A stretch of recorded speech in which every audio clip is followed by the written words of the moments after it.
Greetings, happy St. Patrick's Day. We're going to play some Magic Realm, single character Magic Realm rounds. We're going to start with the Amazon, and you'll see up here I have my scoring rules. So cards score the same, 1 point or 2 points based on the card. Since you can't compete with the other characters in the game for prowess, gold, great treasures, and spells, you'll see my scoring matrix up here on the left. So this is based directly off of how much does it take to get a victory point in the original base game Magic Realm. Prowess is 20 points, so that's what it takes to score our single VP. Gold is 30 points, but we're going to add the 10 points that you have to start with. So I have to do one less math calculation there. And you'll see that I did allow that if we get just 20 gold in addition to our 10, so 30 total, you get half a victory point. Some of these I've gradiated and put a half point in. Great treasures is easy. If you get one, you get a point. Get 2 points. And then spells, 2 spells is 1 victory point. If you get a single spell, you get the half, and 3 points. 3 spells is the max 2 points, and so on. So there you go. There's 8 points right there. That the Amazon's not going to get all those 8 points, and she's not going to get any spells, probably. She could get one, maybe, with cards. So you never know. So let's turn that off. And so here's my board. And I think this board looks good. I think the worst valley is down here at the bottom right, the Cursed Valley, as it rolls right into a mountain, which I'm not a giant fan of. But the rest of the valleys all roll into a choice, although this, this one rolls into Deep Woods. This one into the bottom of the cliff here. So I do like all the valleys except for this Cursed Valley. So I think we're going to take it and go with that. So we'll accept this map. We'll let it dump chits out. And let it resume setup and finish up. Ghosts go here. The guard is there. Looks good. Okay. So now we open up, and we're going to get...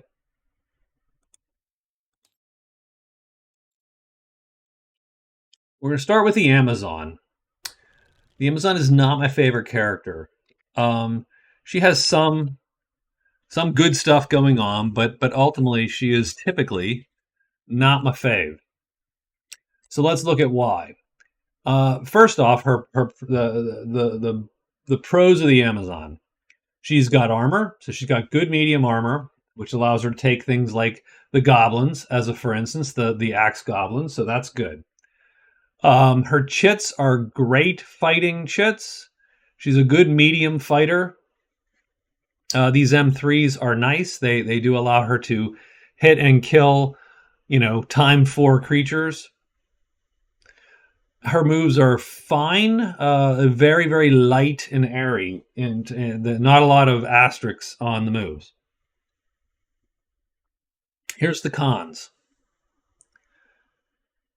She has aim as a benefit, so she subtracts 1 from each die roll when she rolls on the missile table. She doesn't start with a bow. Getting a bow is non-trivial for her. The wood folk don't show up on the board. They're neutral to her. So she's not a bowman. She starts with one of the crappiest weapons in the game, the short sword. The short sword is light star damage. She can up that to medium star, so she can do heavy unarmored damage. There you go. What does that mean? Well, it means that she can kill heavy unarmored or medium armored. So vipers are good, wolves and ogres are good, spiders and bats are good, and the goblins are good. Everything else on the board is... And the imp. Let's not forget the imp. Everything else is sort of off limits to her. She cannot kill it. The main problem and the main thing that I always worry about with the Amazon is with her fastest chit being an M3, there are a lot of things. Actually, I should have changed up the camera angle on this a little bit.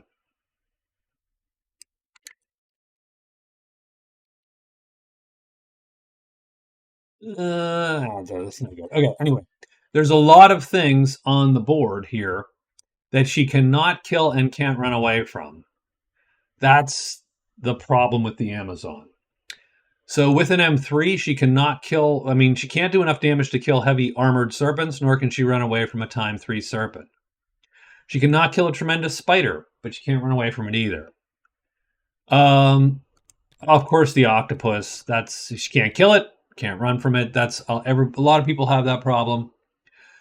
She can't run from goblins, but she can kill them. But so it's these serpents are a little dicey. The spider's dicey. There's a lot of combinations of creatures which were going to cause her trouble, and so on. So, I mean, such is life. We will do our best to avoid that situation here. Where are we going to start? So we're starting at the end, right there, right next to the deep woods. That's good stuff, actually, for us. We'll move that over there. And because it's a fighter, we have a really quick setup. So we're good to go. What we need to do is we need to get events and quests. So, I mean, and actually I forgot the Amazon's biggest pro, which is her extra move phase. So the nice thing about the Amazon is that extra move phase allows her to cut through mountains. It allows her to cut through caves a lot easier than the rest of the denizens of the Magic Realm. So not only can she get across the board, but she can go through mountains and she can go hide and move 2 moves because she gets an extra move. Same thing in the cave. She can hide and do 2 moves. So that makes her, she's a 5-phase character. Her and the elf are effectively the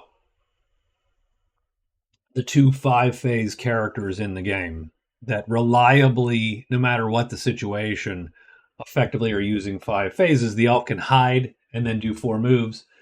The Amazon can hide and do 4 moves because she gets an extra move. So that is her big thing. But fighting, she looks like she's a warrior with the name the Amazon and the picture on her card. Not this card, but the original card. She's all fighting, and she's in a fighting stance with sword and shield and so on. But in reality, she wants to pick her battles very carefully. So let's get her quests. So we shuffle. We're going to drag 3 quests over to her board. And we get Spider Slayer. Okay, so Spider Slayer is perfect for her. That is exactly what she is built to do. Lost Pouch is a good freebie, and Sacrifice is a good freebie. Let's see. Adjust my board there a little bit. There you go. My camera. So there you go. So she has Spider Slayer, which I like. She has Lost Pouch, which I will certainly keep because it could be free gold, and Sacrifice, which that's probably the worst of those there. She has to take a large treasure and take it to the chapel, altar, shrine, or monastery, or the rift. Do a quest phase, burn the treasure. She gets a VP and she gets to copy any one of her chits. And I would be torn between something like another M3 fight with 2 asterisks, because when you get to cloning a chit with 2 asterisks is always a good idea. Or a move M3, because again, another move asterisk is not a terrible idea either. But I would probably do a fight M3 for her, since she's never going to burn 2 asterisks moving. So anyway, I think those are fine quests for her. We're going to keep those cards and go. Let's draw events, and then we can actually start. Event 1 is the Miner. The Miner is tucked away in a random cave clearing, and what you do is you head to the Miner, and you roll. It's a discover result, so it's a 1 or a 4 on the Magic Realm dice, and then something good or bad happens, hopefully. On a roll of a 6, goblins attack. That's good for the Amazon. She doesn't care about goblins. And everything else in here, I think, is pretty good for her. So definitely something to look for. Oops, I didn't mean to draw that. An event, the Riddle game, definitely okay for her. But that's in the woods. And then finally, Lost Warlock. Okay, nothing wrong with that. Delete, delete. We don't need it, and we'll drag this shit down here. So, okay, there you go. So those are our 3 first week events. So this quest variant, we draw 3 events every week. They stick around until the end of the game, unless they say they go away, which none of these do. And that's that. So we're going to roll the Miner. The Miner goes to a random cave clearing. What cave clearing does he go to? We go to Caves 4. Caves 4 is right there. Where are we? We start up top. We could get to Caves 4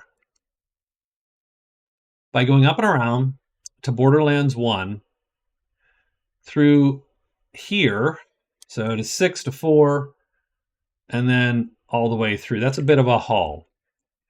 It's not bad for her because, again, you would love to get any of this gold and so on. The Riddle game only appears once we get Ruins W, Dank, or Bones. So any of these hazards will bring that up. And finally, the Lost Warlock. 9-5, so Mountain 5. So I am going to say, so just looking at the board here,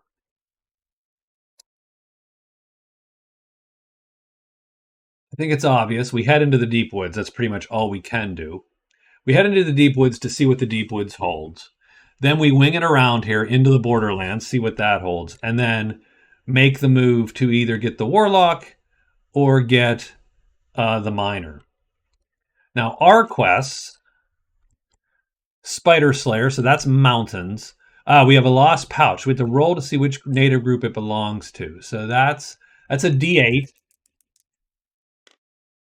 4. So it belongs to the rogues. Wow. So, I mean, there you go. That's nice. That's easy. We can choose right now, pretty much. So what would we do here with this lost pouch? Hold on. Let's read it. You have found a lost pouch.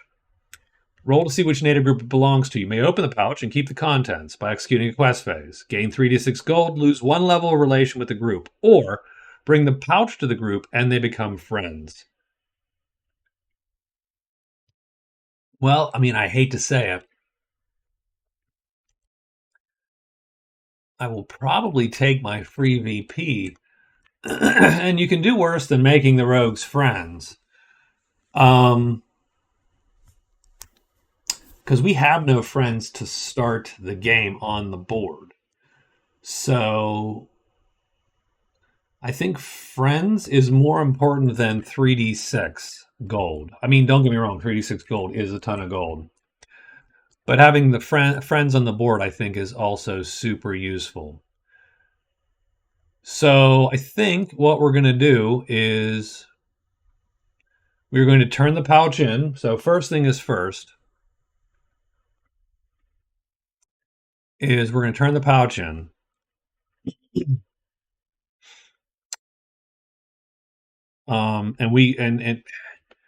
And it doesn't specify. So the answer is, it typically is end of phase there is what.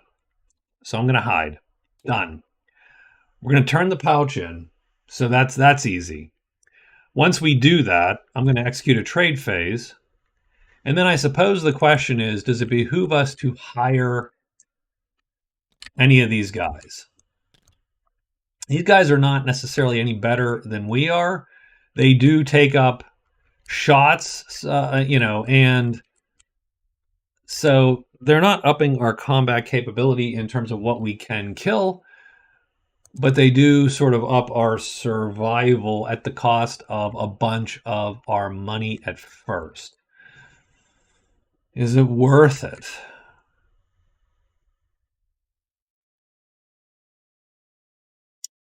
That's a good question. I actually don't know. I'm a little indecisive there.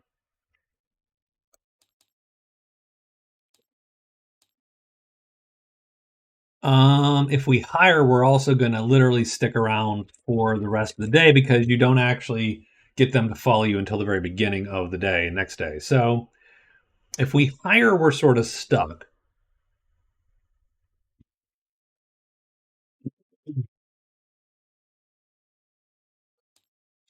Yeah, you know what? We're going to do it. We're going to do 2 hires done, and that's our day one. So we're going to hide, trade, hire, or turn the pouch in. So let me, I'll write that right on my sheet. So I put 2 pluses, lost pouch to record what I'm going to score. I'll even put the 1 VP there, and then the rogues are friends. Do I use the notepad? I'm using the notebook. Heck with it.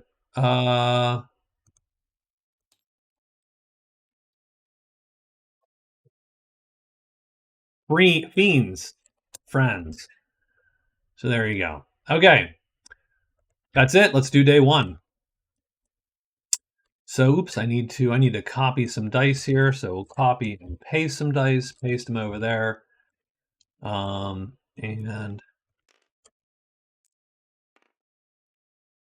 so the default rule, by the way, always is if I roll 2 dice and only need one, we take the red die.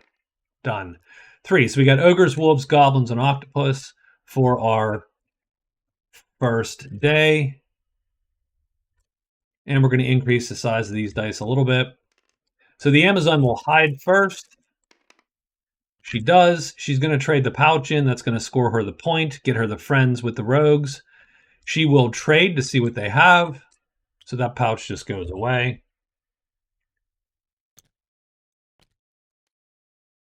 Elven Slippers, she is not light, so that sort of sucks. And the Lost Keys. I will roll on the Lost Keys. I don't want the Lost Keys, but I will roll on the Lost Keys. And I get a 3, which is price times 2. I could get the Lost Keys for $10. That's it. I am done. Oh, I'm going to hire. So to hire, the first 2 rogues cost a single buck times 1, an opportunity. So I could either take price times 2 or go up to the next one here, the ally. I'm going to take the price times 2. So I'm going to hire R7 for 2. So I start with $10. That means I'm going to start with $8 actually on day 1. Rogue 6. Price times 3. So for $5, I get 2 rogues. R6,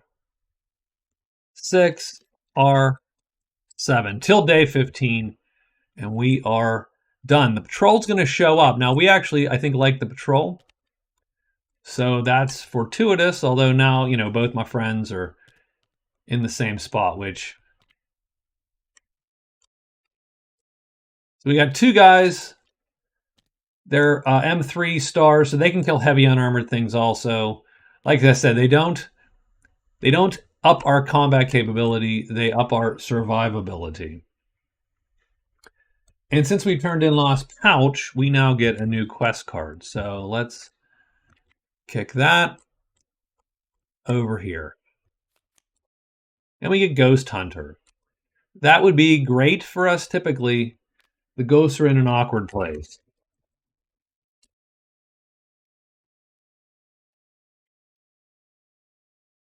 Ghosts are all the way over here. Something to think about there.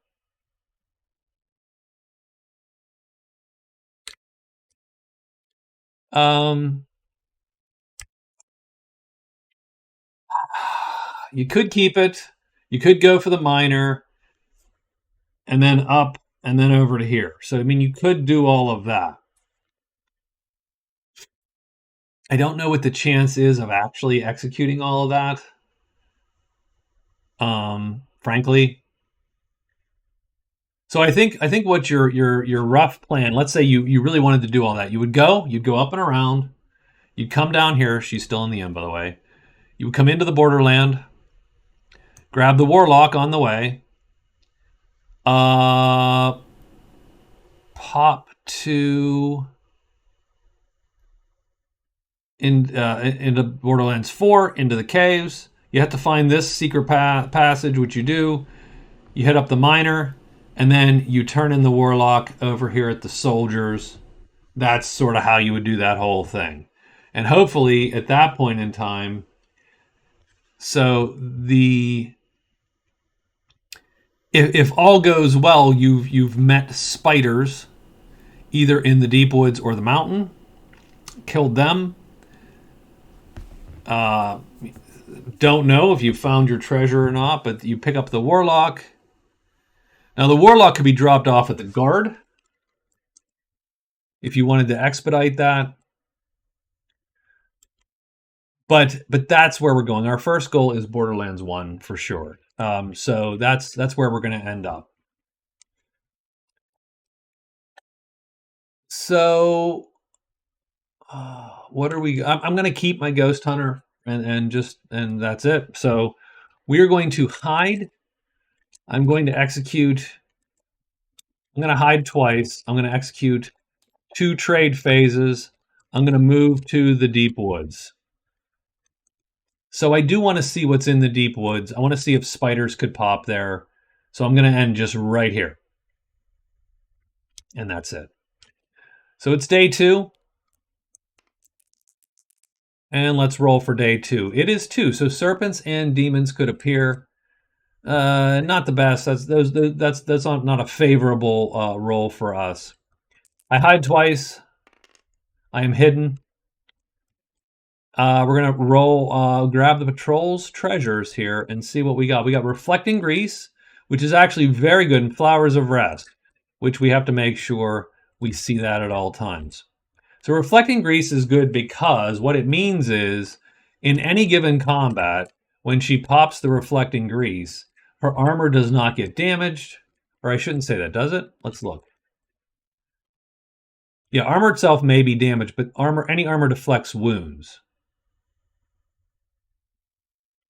So, in other words, you could fight the goblins. It's a I win button against these axe goblins. Or any goblins, actually, because until they bust your armor up. Because even that heavy shot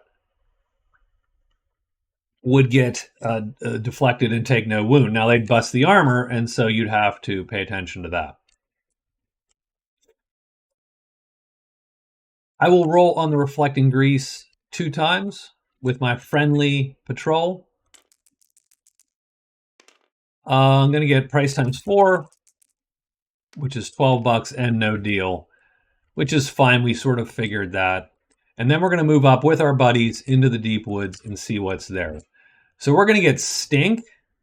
That's intriguing. And we're going to get the Lost Castle. Lost Castle appears in 1. So Stink is good because that's spiders. It appears on a roll of 5. The Lost Castle is going to bring us a lot more chits. So let's go and check out what the Lost Castle brings into the deep woods.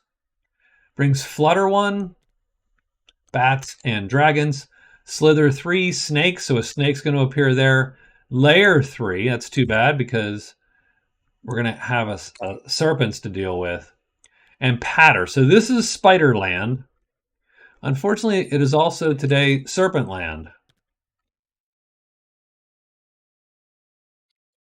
Slither is going to draw these 2 guys. Otherwise, the lair would be finding the lair 2 hexes away from the inn, who their guys are now our friends, would be huge.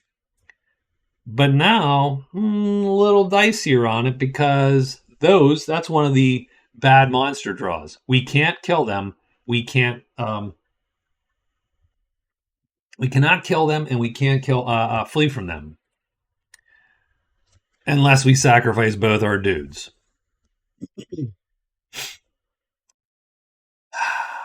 Not a big fan. Not a big fan at all. So I think we're just going to sit on this for now. But that's a lot of spider. So I'm a little bummed about that.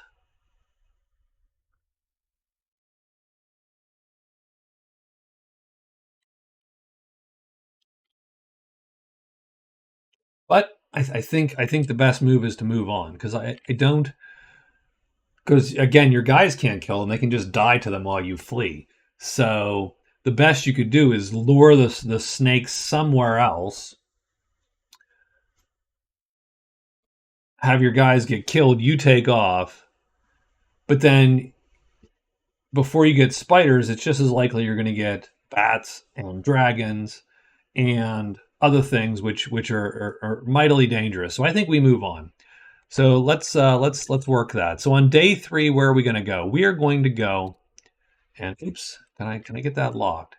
So on day 3, we're going to go 1, 2, 3, 4, and we could make a big bold move into 5. I don't know that necessarily.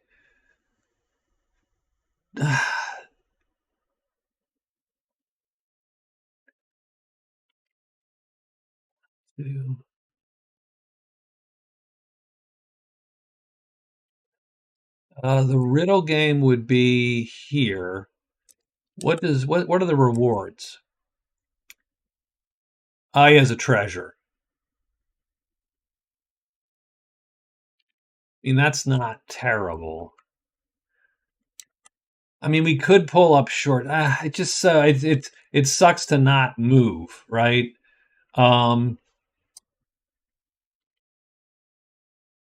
So I think we're just going to bust it around to here, even though that's sort of suboptimal. So we're just going to move into the valley, and I think really that's all we got.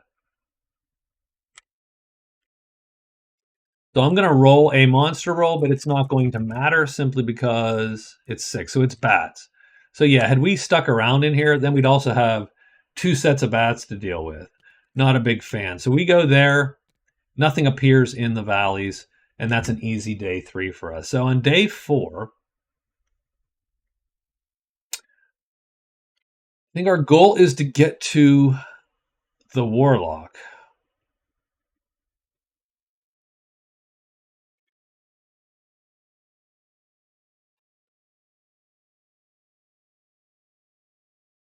I think our goal is to get to the Warlock.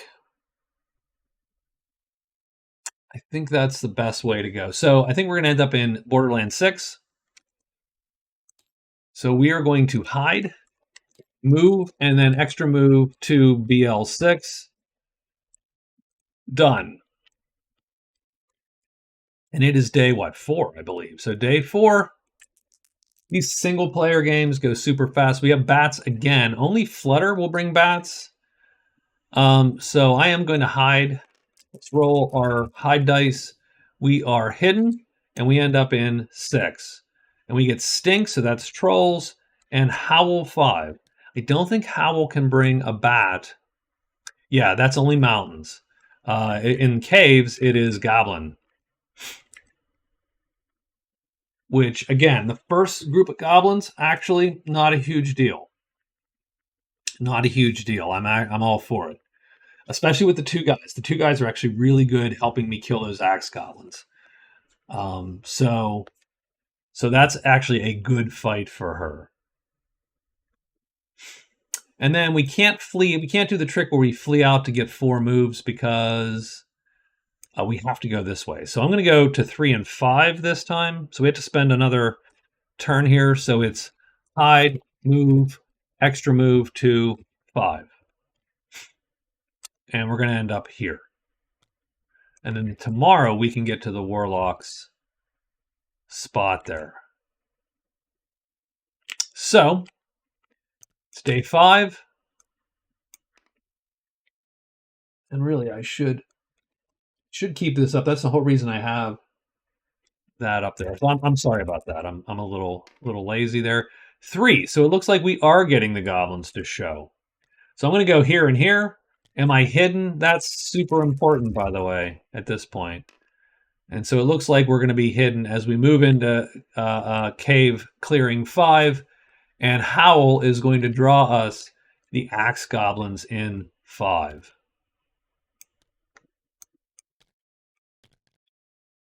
And so I think we have a fight.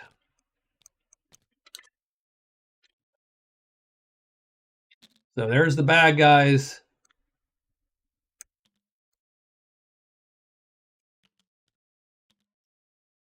Now these guys sort of earn their keep for certain.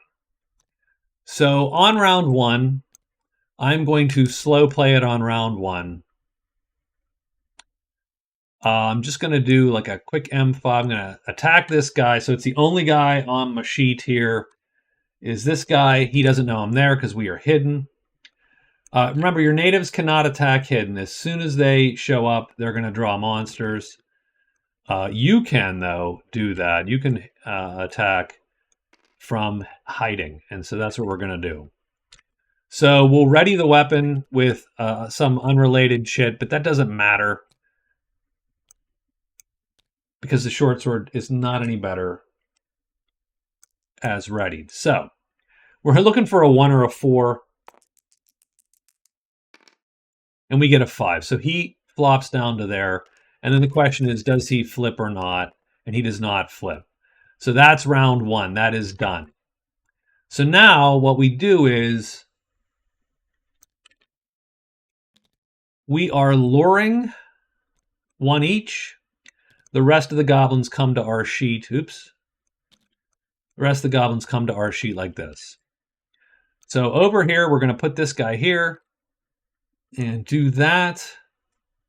Same thing with him. And I believe that on this side, so they can't be undercut, their weapon is longer and their attack is faster. So these guys are all safe. They want these goblins to line up and they will kill them. It really just comes down to how quickly can they get that done? And can they get that done before these guys start busting up our Amazon's armor? So I'm going to target the first dude pretty much exclusively. I'm going to put my thing, and I will need to attack at a time 4 at worst. And I will need to dodge at a time 4 at worst. So now nothing happened on round 1. On round 2, I do want to fatigue. So if I want to fatigue in regardless, then I'm going to play like this. The reason I'm going to play like this is I don't need to fatigue a move. I don't need a faster move. And if I do happen to get this guy to flip, then I will undercut him. So even there's a small chance, a 30% chance that even if I do not catch him with the 1 or a 4, I will catch him when he flips over. So we're going to play like that. We're going to hope that one of our guys kills somebody, and let's go with it. So 1 or a 4, we get a 4, so everyone stays put. Does the first goblin flip? He does. So we would have killed him regardless. Second goblin flip? He does. That's good for us, believe it or not. We'll talk about that in a minute. Third goblin doesn't flip. So what happens? So on round 1, weapon length wins. On round 2, 3, etc., weapon speed wins. We attacked at a time 3. This attack goes first. It intercepts the goblin. It does medium star heavy damage, and thus we kill that guy. So we get our first kill. These guys all then go. Because they do not undercut my move, and they do not intercept, they both miss. All 3 of them, I should say, miss. So now we're going to play the goblins like this. Now I do have to fatigue 1 fight asterisk since I played 2 fight asterisks like that. And our weapon becomes unalerted. Doesn't matter, but it becomes unalerted. And that is our round. Over here, it's pretty simple. If we roll a 1 or a 4, the goblin will stay put and be killed. If we flip, the goblin will be killed. Otherwise, we're going to miss. And these guys, it's not going to matter. They cannot undercut us. And if they happen to line up, we will win because we'll hit first. So let's see where this goblin ends up. We're looking for a 1 or a 4. We get a 1, so he's going to stay perfectly put for us. He's going to flip. So what's going to happen is this attack goes off first. It does L star, medium damage. That kills a medium goblin. The only problem is we do not get the multiplier for that guy under our rules. Looking for a 1 or a 4. We get a 1. He lines up. This is the perfect combat round. Does he flip? He doesn't flip, but he dies anyway. Same reason. We intercept him first with our L3 attack versus his L4 attack. He is killed. Okay. We're going to lure again. Lure him to there, and we're going to lure him to there. And we'll fight our singular goblin. So this is round 3. Lots of goblins died last round. So we do not have to worry about the combat prematurely ending. We fatigued last round anyway. What are we going to play? We're going to play that M3 again and this M4 because he's flipped. So now there's a 70% chance he stays on the side and dies. So let's see where he ends up. He ends up in 5, so he drops down 1. Does he flip? We would like him to not flip, and he does not. So what happens? Well, our M3, we go first with M3. We undercut him, meaning our attack time is less than his defense time of a 4. So he is killed. That's our second kill. We have to fatigue another fight. Simply because of how this fight is going, we're going to pop like we're fatigued like that. So we have two of these. We can burn 1. Over here, let's see if these guys are going to do the same thing this round they did last round, which is just gut these goblins. 6, so no. So he's going to flop all the way down the bottom. On a 6, he will turn over. He does. So what that means is our swordsman is going to undercut, and he hits and kills him. So that's the third kill by the swordsman. These guys have already paid off their money, in my opinion. The last goblin over here, 2. So he's going to flop to the bottom also. Does he flip over? No. So that's a miss. And done.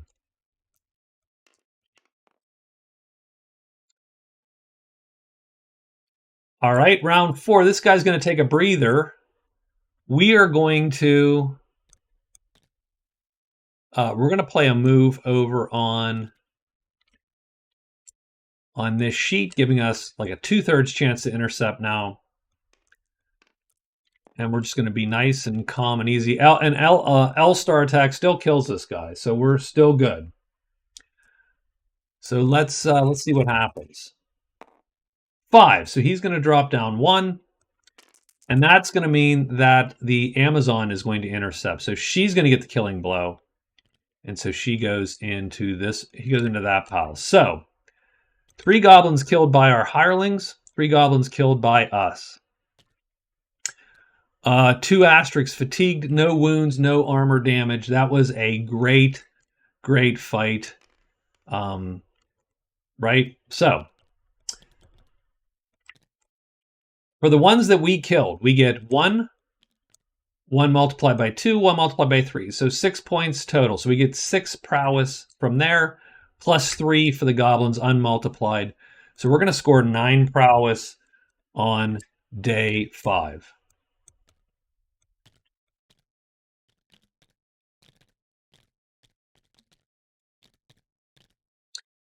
We'll grab those guys and put these in the dead pile. So there you go. That's it. That's the end of day 5. We've scored 9 prowess.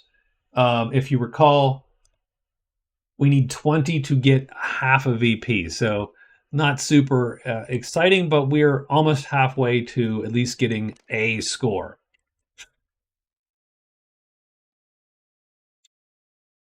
Time to write day 6.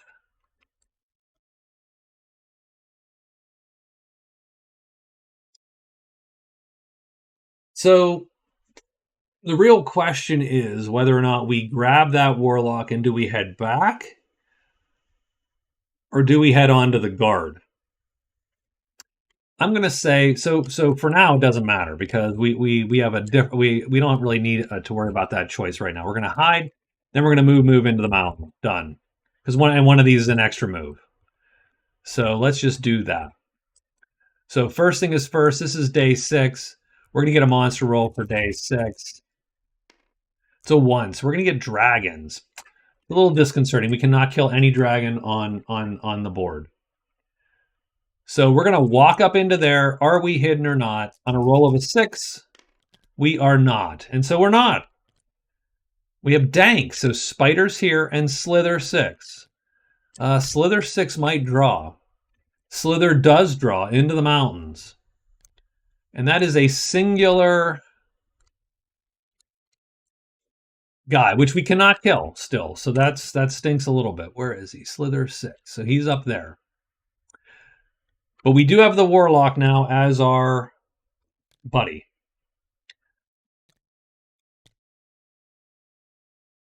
So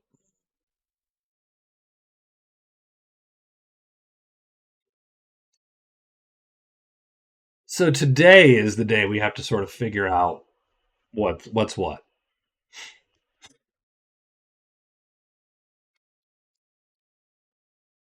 So the options are, so the Warlock's worth 1 VP. So we drop him off at any dwelling.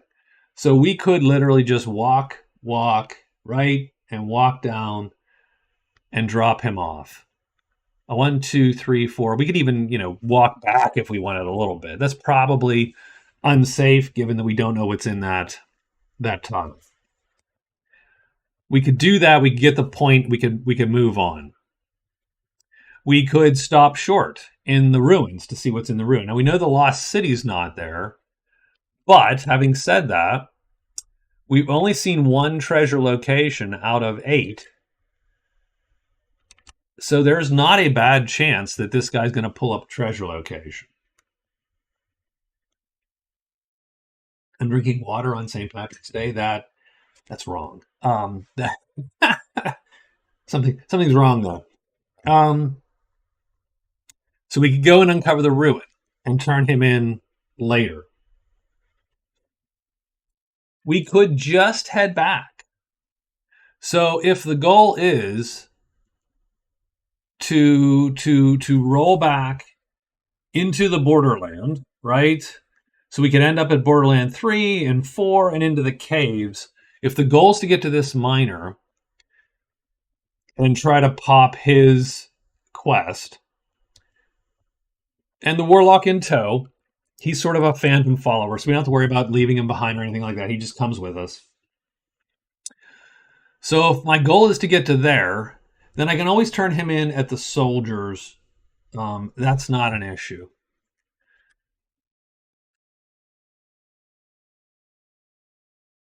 Now, what that does do, though, I mean, but I'm heading toward Ghost Slayer, but Spider Slayer is sort of out. I think it's because I found Dank here. I have Stink up here. Like that's where the Patter's up here. That's where these spiders are going to show up. I think I have one more Patter chit somewhere. Maybe, to find spiders. That would have to be in the cliff. Or the ledges, but the ledges is really far from us now. So if the last Patter's here, that Spider Slayer is going to be really difficult to get.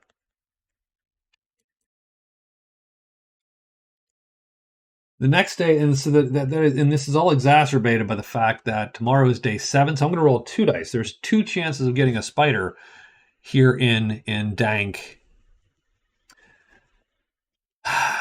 So I could just stay in the mountain, which I don't like that though. That's like a wasted day.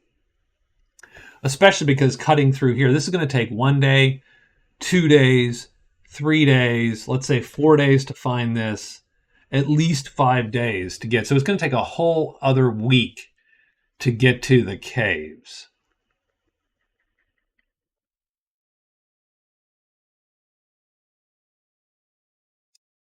A whole other week. And there's no other good way to go. There's not like, oh, I can always loop around this other way. This path through the ledges is a dead end. So, I mean, I could go up through the high pass, but then there's nothing. There's no other way to go. I mean, you could come use that to loop back around, but that doesn't help me much. So I think I'm going to head to the right. I think I'm going to... So what is Stink? Stink is going to bring trolls, which I can run from.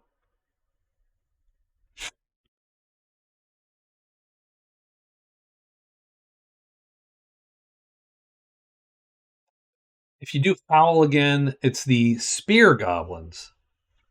Not as easy to kill as the Spear Goblins are a little dicier. On this side, they are harmless. On this side, they're nasty, but we will outspeed them in all rounds other than round 1. So once you hide from these guys on the first, like if you're hidden, you start hidden, this is a pretty decent fight. They're a little more dangerous because they can rip her armor apart in multiples. So you'd have to hopefully get a little bit lucky. So anyway, let's figure it out here. So we're going to hide and move to Borderlands 3 again. So we're going to hide, extra move to BL3. Done. Okay? So that's our move on day 7. So it's day 7, white and black magic in every clearing. We get dangerous day 7s. So we roll bats, and goblins. So the nice thing is the axe goblins come back to life. And we're going to actually draw the axe goblins. So we're going to end up here. We roll to see if we end the day hidden, which we do. The axe goblins appear at the end of day 7. Right there, right where we left them the last time. So not a huge deal. We're not going to even bother with them.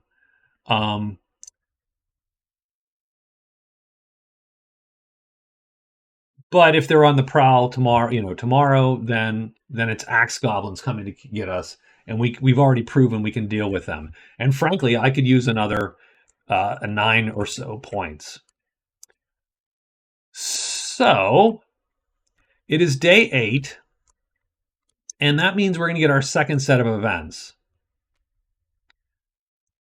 That is one of the things about the one character play is sometimes these things can last quite a bit. These cards, because you're not as all over the board like you would be with 4 characters. So let's draw 3 more of these. We get the Lost Crone. All right. Oops. We get the circus in town, and we get the elf. So we're going to put the elf.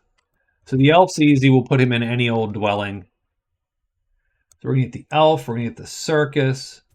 And we have a crone.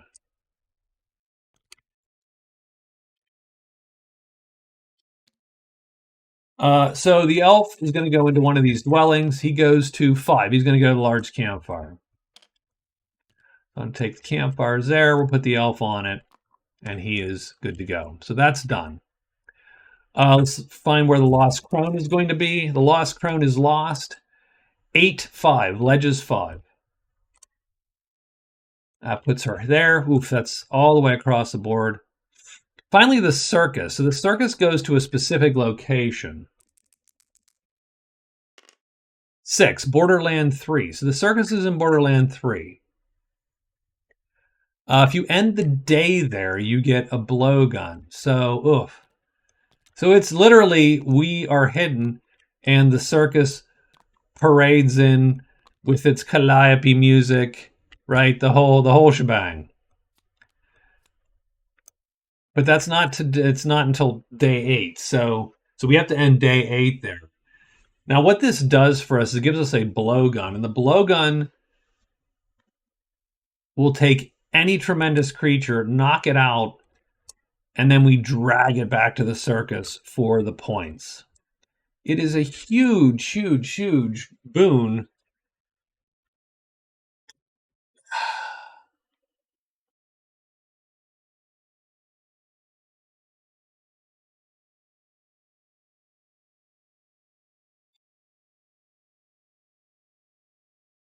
But I don't know if I should waste a day to chase it.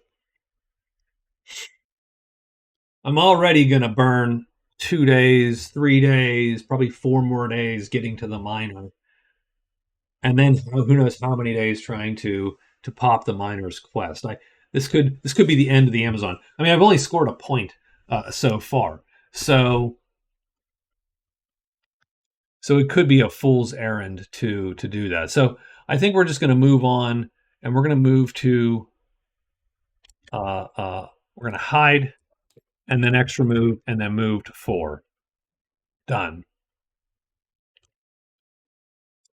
Let's get a monster roll on day 8. 6, so more bats. And so we end up in 4. Do we end up hidden? We do. It doesn't really matter because nothing's coming, and we are done. And then tomorrow is a hide, extra move, and a move into the cave. And so that's day 9.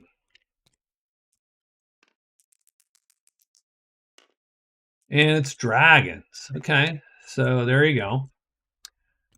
So we're going to end up here. Are we hidden or not hidden? We are not hidden, so that's unfortunate. What's in here? Bones. So we got trolls and the Lost City in 3, which doesn't really matter for us, but some quests require you to pay attention. Now, this is a little dicey because we could be drawn a dragon or so here. So we get the cairns in 5. We get the horde in 6. Okay. The pool in 6. Ooh, well, all kinds of crap in 6. Roar in 6. And the altar in 1. Ugh. Okay. So we have Roar in the caves. We have the horde in the caves. So we have two tremendous dragons appearing. So now all of a sudden,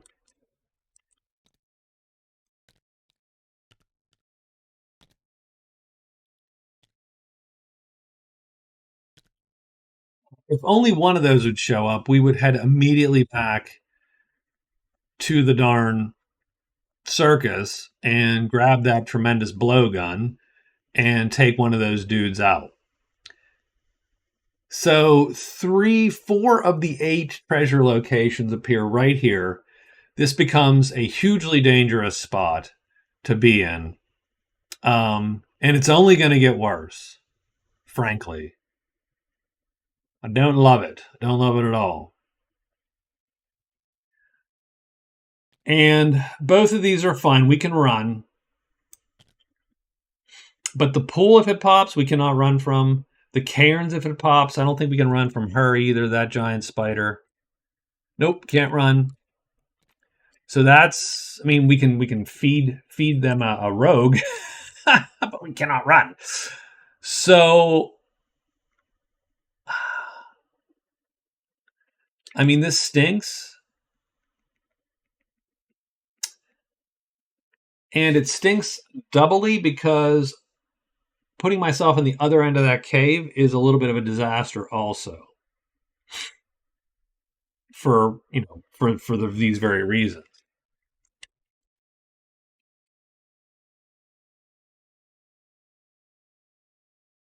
Now, mind you, if you could find a treasure, the altar's right there, so you get another point.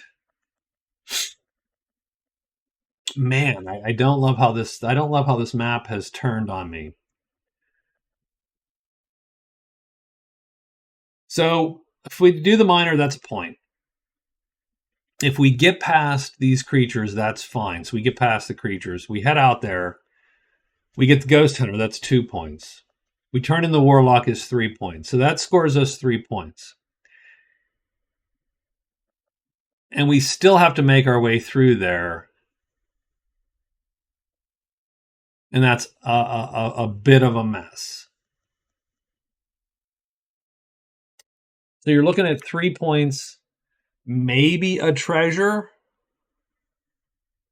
from the pool or from the if the octopus shows up, then you have to get out of dodge. There's just no two ways about it. The other way, you would have to run back. That would waste 2 days. You could pop the circus, get the blowgun from the circus, and then you still wouldn't head to that tile.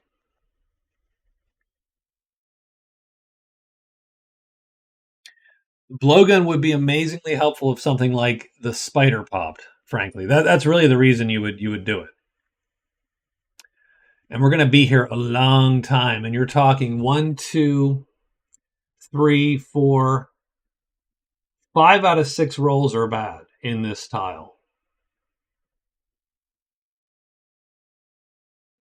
Only a 6 is good for us. Everything else is going to draw something.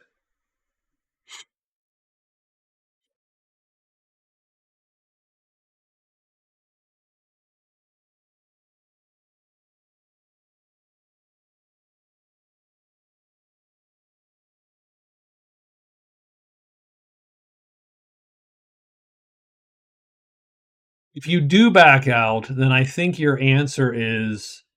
So let's say you do back out. Let's say you go, I'm out. So this is a 1 day. This is 2 days.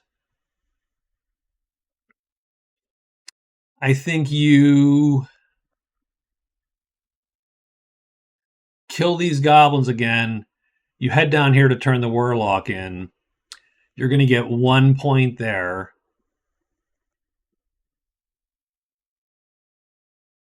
Maybe 2 points for Spider Slayer.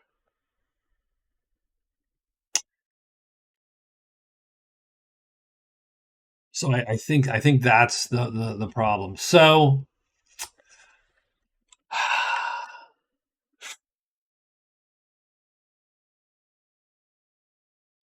I can almost guarantee you it's a terrible idea to sit in this hex.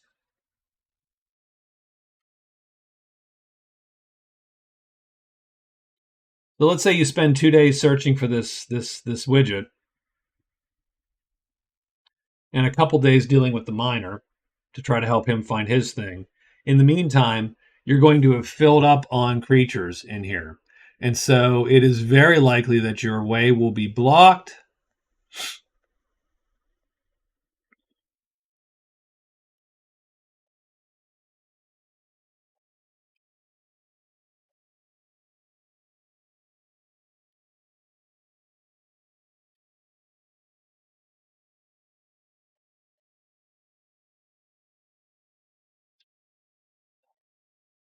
All right.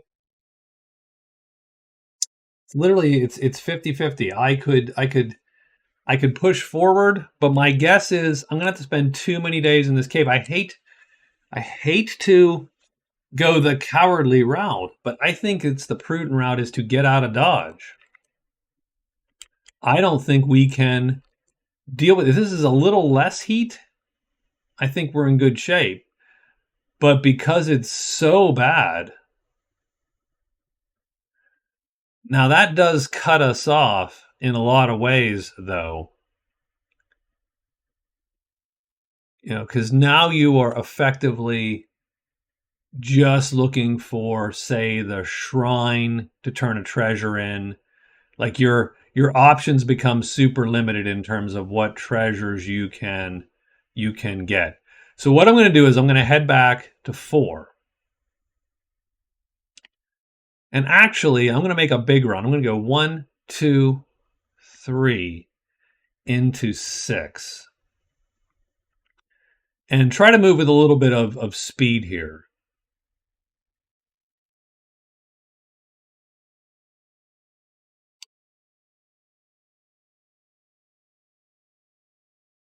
And yeah, I mean, yeah, 1, 2, 3. We're going to just book it to 6. We're going to extra move and then move and then move to BL6. Done. Okay. That's going to be our day 10. I do not like how day 9 ended up. Sorry. That stunk a little bit. Best laid plans. We get 3. So unfortunately, we're going to get goblined here. So we're going to go 1, 2, 3. The goblins are going to jump, and we get the second group of goblins right there. So we've got a fight on our hands, and pretty much the same as before. We got 1 there, 1 here. We got 4 of them up here. Now the problem is that one went really well. I cannot imagine that this one will go as well, but let's hope. So I'm going to play just directly like this. Same gig. So we're hoping for a 1 or a 4 that these guys just line right up. In this case, our weapon length, this is round 1, our weapon length is going to win. So we're going to get a 3. That is not ideal. So what happens is these 2 guys flip. Okay. And now we roll for each box in turn to flip over. The first box does not flip. Does the second box flip? Sure. That's the one we wanted to flip, I think. Third box, we'd rather not flip. It does not. So what's going to happen is I'm going to attack first and miss this guy. This guy's going to hit me. So what happens is he hits me for light star damage. It hits the shield. That becomes light damage because we take 1 sharpness star off. Because it's light damage, it doesn't damage the shield. It has to do medium to damage or heavy to destroy the shield. And because it is light damage and it hit armor, it does no wound. So nothing happens. So that's good. Down here, we're looking for 1s and 4s, pretty much. Or we're looking for the goblin to flip. So 1 or 4, nope. Does he flip? He does. Perfect, because our weapon is longer, so we're going to hit first. That guy is killed and done. A 1 or 4 or a flip is a kill. These guys are great at killing goblins. Oops, sorry.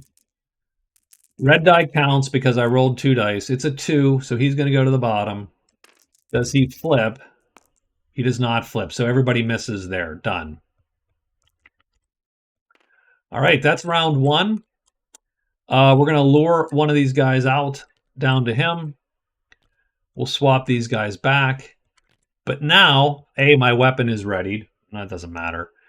But now it does pay me to play the fast move because now I undercut on a 70% chance that first goblin. 1 or a 4, I get a 3. These 2 guys swap again. I don't want the first guy to flip. I'd rather him stay put, and he does not. I'd rather the second guy stay put, and he does also stay put. The third stack here also stays put. So we undercut and kill this goblin.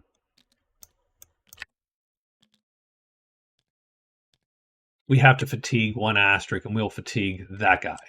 We do need to rest at some point.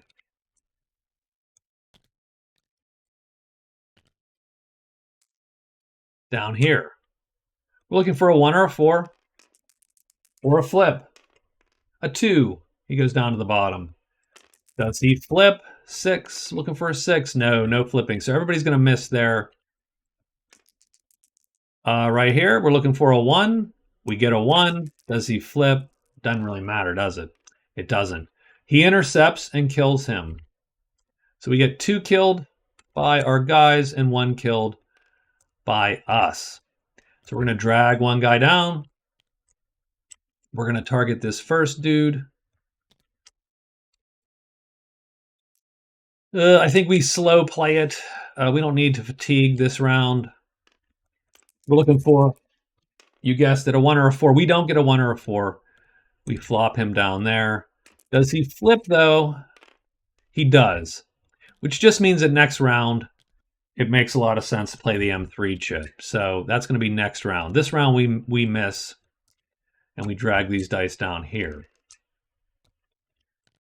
And you'll notice I pretty much always play them in the top box.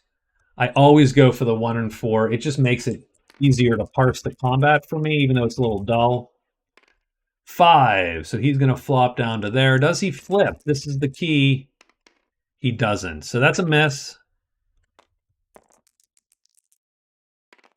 A 1. So he's going to line up and die. So we get a 3rd kill from our guys. So that's cool. And we're not going to do anything. We're just going to sit on these now. So 1 or a 4, 2, he flips to the bottom. Does he flip over? And I'm hoping he doesn't. He doesn't. So we're going to undercut him with our time 3. We're going to have to fatigue. I'll fatigue this guy. Actually, I will fatigue. What I should have fatigued last time is this chip. And bring this one back. Because that chip is useless in almost all cases for us. So we are done with the round. We've killed 2 of the goblins. This last dude, it's a 1 and a 4 to kill him. I don't like the way this all... 5. So he's going to go down 1, and then we're hoping for a 6 on the flip. No 6. Done. So the next round, the Amazon can play here also, and she's just going to play an M4 because this guy's not flipped over, so there's only a 30% chance. 3 is going to go to the middle, so we're going to intercept him now. So we intercept him and kill him. Now, our times are equal, but our weapon length breaks the tie. So we go first and we kill him. So once again, we're going to get 6 points and 3. So 9 more prowess with that combat. So we're up to 18. We're close to getting the ever exciting half point there. These guys all go up to the dead pile again.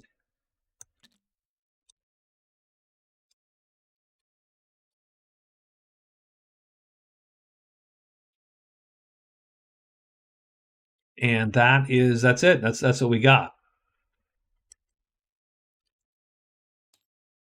So I'm going to hide. I'm going to extra move to the circus. And then I am going to expend arrest just because there's a lot of chips out there. And that's going to be on day 11.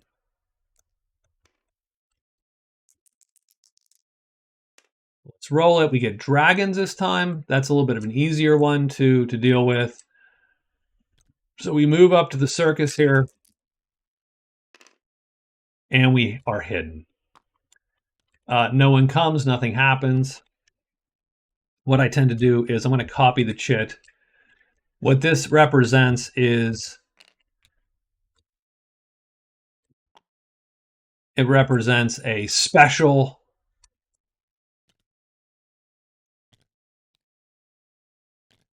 T3 blowgun, which will knock out most tremendous creatures.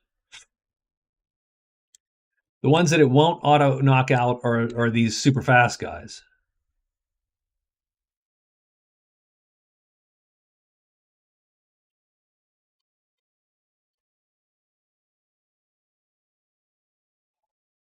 Okay.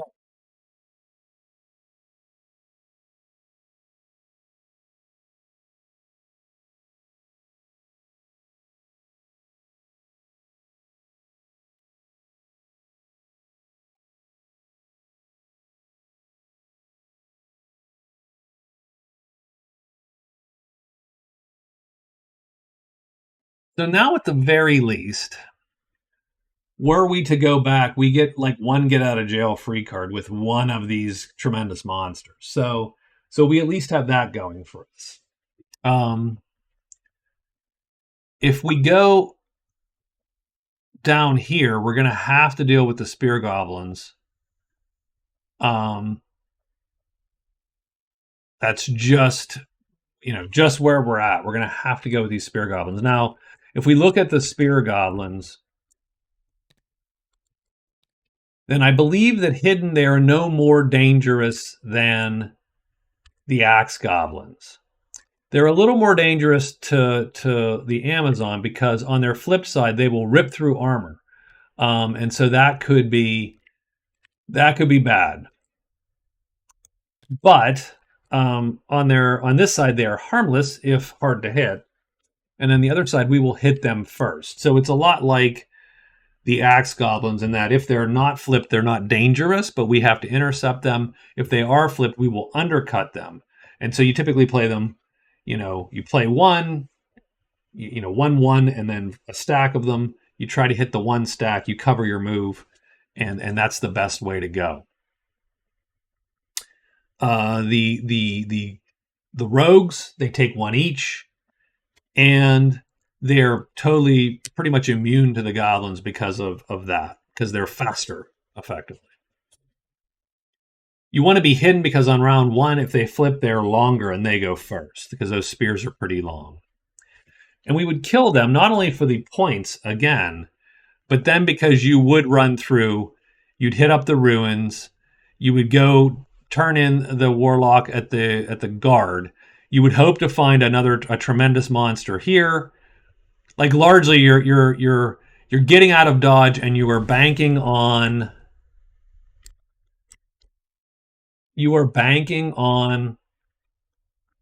turning this guy in, re-upping your quests, finding something interesting in the ruins, and that's what you'd sort of be banking on, because you would have largely given up on Ghost Hunter.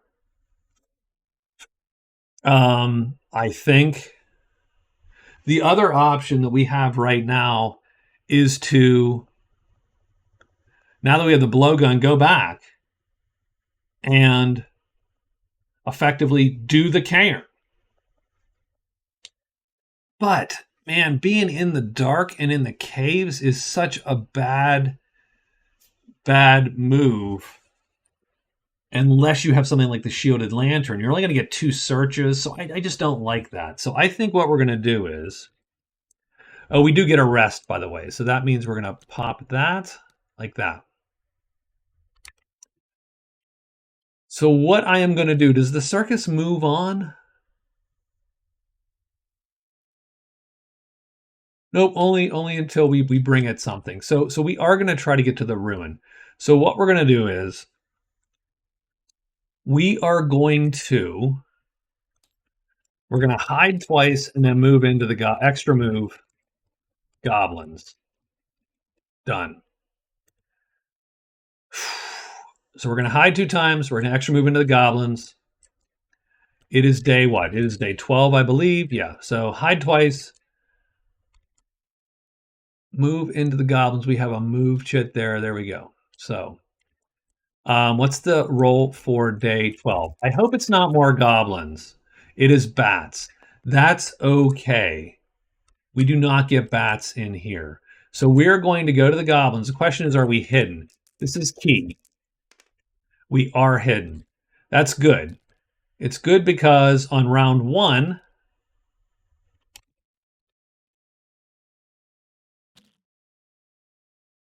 we are vulnerable. Every other round, we're in good shape. And no one is on our sheet on round 1. So we're just going to pull that, and we're going to play a move 4, an attack 4, I should say. And keep in mind the goblins are still medium goblins because their chit size is medium, even though when they flip, they have heavy attack. So 1 or 4, and it's a 3. So we're not going to line up on this guy. Does he flip, though? Oh, and he's not on our sheet. So we do, he doesn't flip. So we miss him, and we are done on round 1. He's going to pull a guy. He's going to pull a guy. We have to face 4 guys on our sheet. Like this. Now, could this go horribly wrong? Yep, 100%. Could go horribly wrong.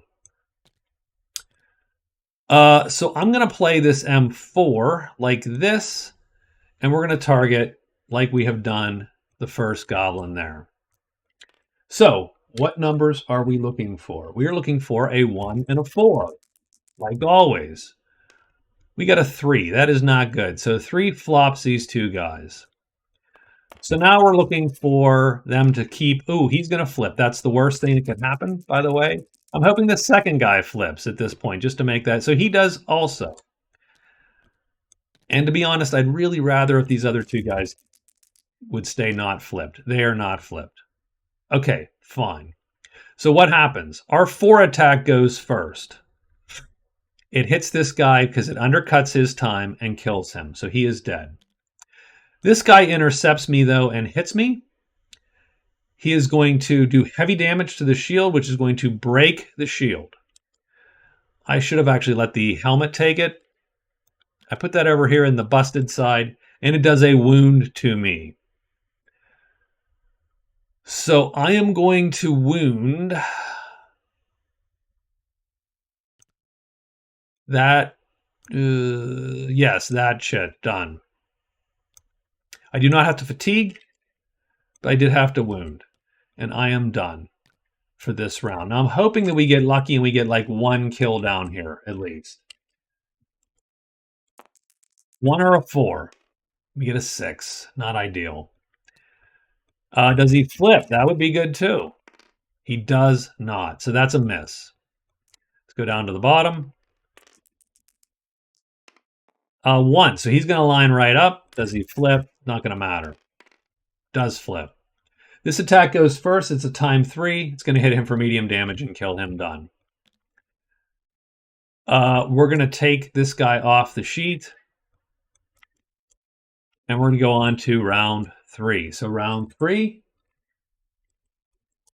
we have to play pretty much anything is good there, and anything, like those are all good. Because we still undercut on a 4. These guys are nice because you can actually slow play them much easier. It just comes down to when they line up, they tend to do damage. Like this guy, that again, the worst possible roll. So is he going to flip? He does not. Does the second guy flip? I'm hoping he does not. So we are going to undercut him. That's going to kill him. Done. He doesn't hit me because he doesn't attack. And we are good to go for next round. So that's another kill.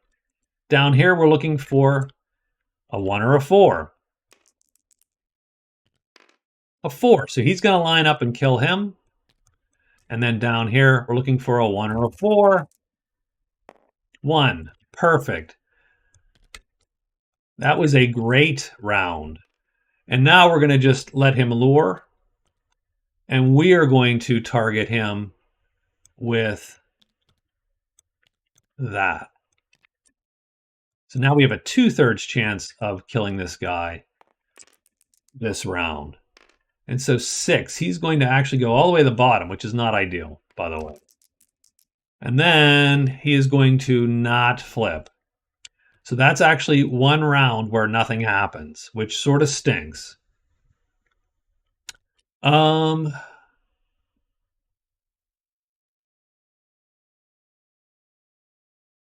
now I think we can actually, so we can deploy this guy because the goblins do not undercut on either side. So we're going to deploy. And so that means everybody's going to attack, but our guys have to roll like they're random monsters also. Where does the goblin end up on the sheet? He ends up in the top row. Does the goblin flip or not? He does not flip. I roll 1 die for each of my guys. 2 and 2, which stinks because they actually end up all down here. And I did not say I was going to fatigue for sure. So we're going to miss. Everybody's going to miss this goblin, and that's the second round, and this combat ends.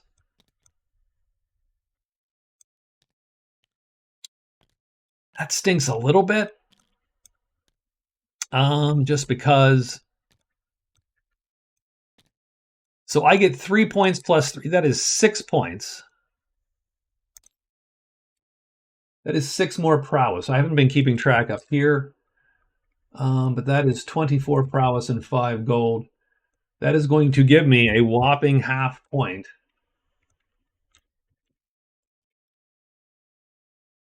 Which is not the worst. The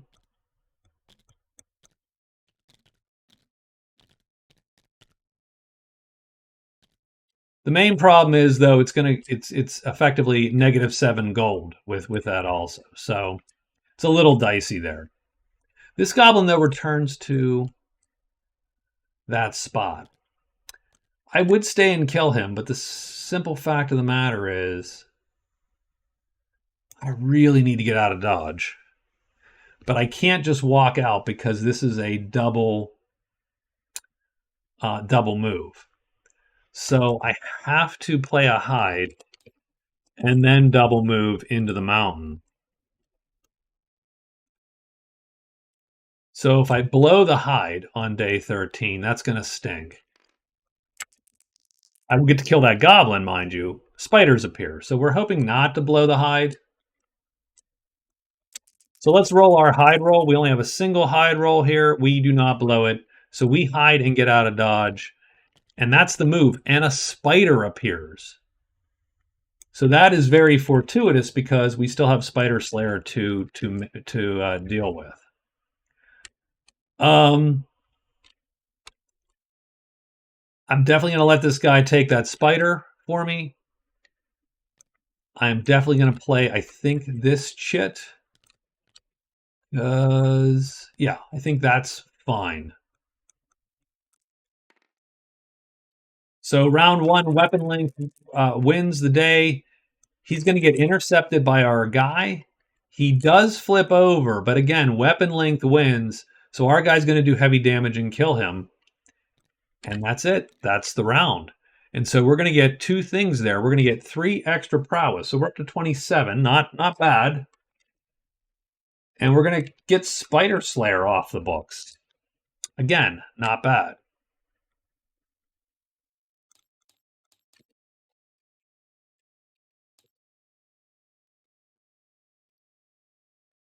So Spider Slayer is going to give us our second card point. If we return to a visitor, we can get a potion of spider blood. Now the potion of spider blood, so I'm just going to put this here. I'm just going to put this here to remind us. And we have a visitor in tow, which is nice because we're going to take advantage of that here. Oh, we get Find Bow. Find Bow is actually great for the Amazon, strangely enough. If we can be unhidden in a flutter, or we have to be hidden and do searches. So where the hell is a flutter? There's one up here.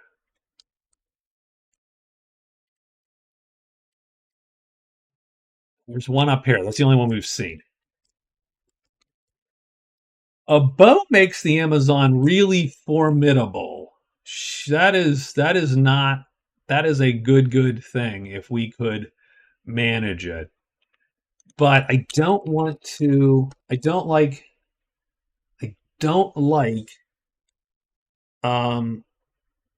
killing points. Like I don't like not having points in my hand to do it. So 1, 2, 3.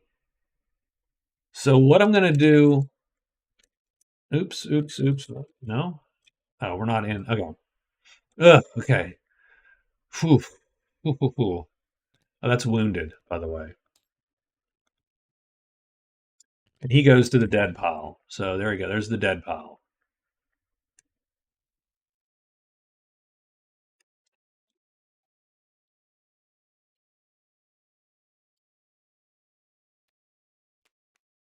So, I mean, I like so far where I don't like where we're at in terms of points. You know, points, and almost 2 weeks in, we've almost lost our rogues. Don't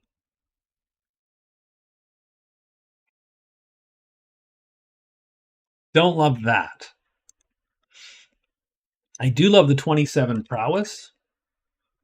I don't love the 2 cards. I think we're behind effectively where we want to be. Ideally, we'd have 5 points or be looking at 5 points.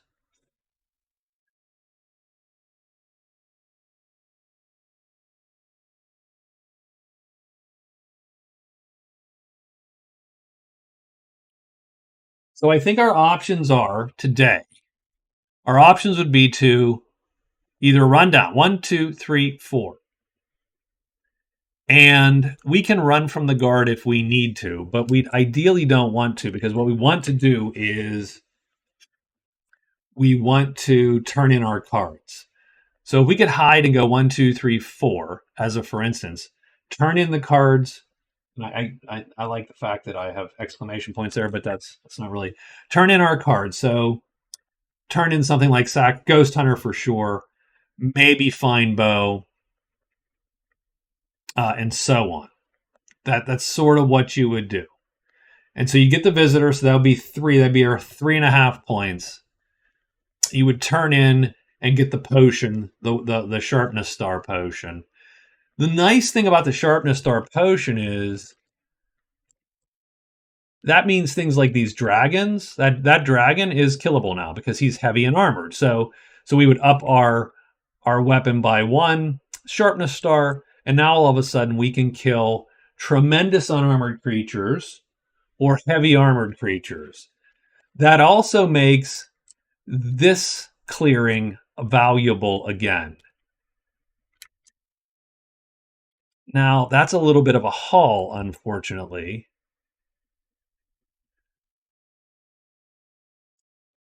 And it's unfortunate that we are where we are, or else I would consider sort of running back. Killing these 2 guys, taking the lair, and so on. You would have a little bit of a better way. This is going to take a day.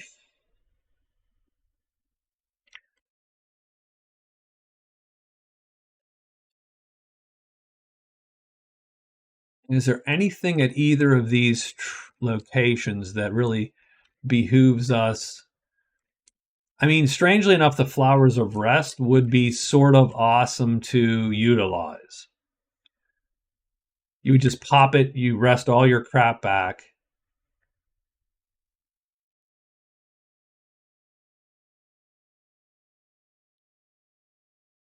You could get the bow. You could, but what you could find a treasure. You could drop it off here. Ugh, okay. I just wish I was. I wish I wasn't on this side of these goblins.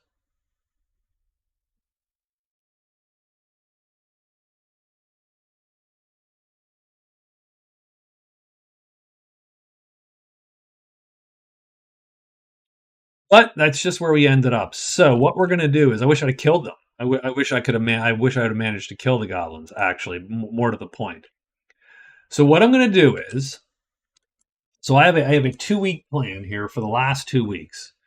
I am going to run back to the inn as fast as possible. So I'm going to hide and move to the circus, hoping to get nothing there. If anything, this goblin prowls and we kill him. Right? Then I hide and then I move to here. And then I go 1, 2, 3, 4, and then I go to here. So that's 3 days. So that will take me into next week. I can get my potion. The only other issue being that I will have, run out of money, and I will not have my guys here. So that's the only other sort of bad thing. I have day 15 to get them.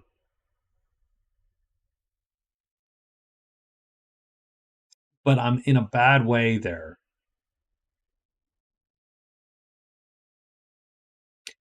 I could just spend my day here. I can either get one more spider, or I can get this guy And I can run from that guy, but my guys can't. So that sort of sucks. On a roll of, well, keep in mind, okay, so on a roll of 6, this will disappear and he will come back right on this space. So the only thing I can get here is a spider. So that's where, okay, so I think I have the plan now. So what I'm going to do here is I am going to execute one rest phase, and I'm going to execute 3 higher phases. I'll have my guys till the end of tomorrow. I know that I cannot get anything on me but a spider because this thing will go away on day 14 if I do come up with dragons. So that's perfect. A spider, bam, we lure them, kill them, done. So that's easy. I might get one of my guys, if not 2 of my guys back to be hired again. And then I can make the trek, and it's going to take me 2 days to get through the Borderlands and 3 days to get to the inn.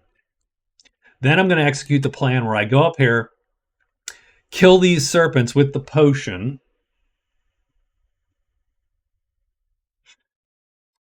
and then either loot the hell out of the lair or go get the bow out of here.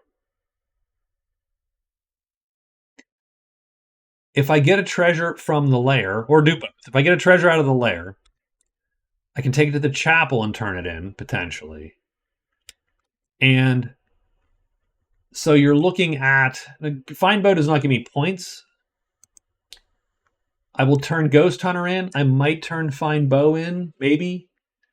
And just try to get different cards as well. And maybe I can do something that takes me up into the crag, and so on.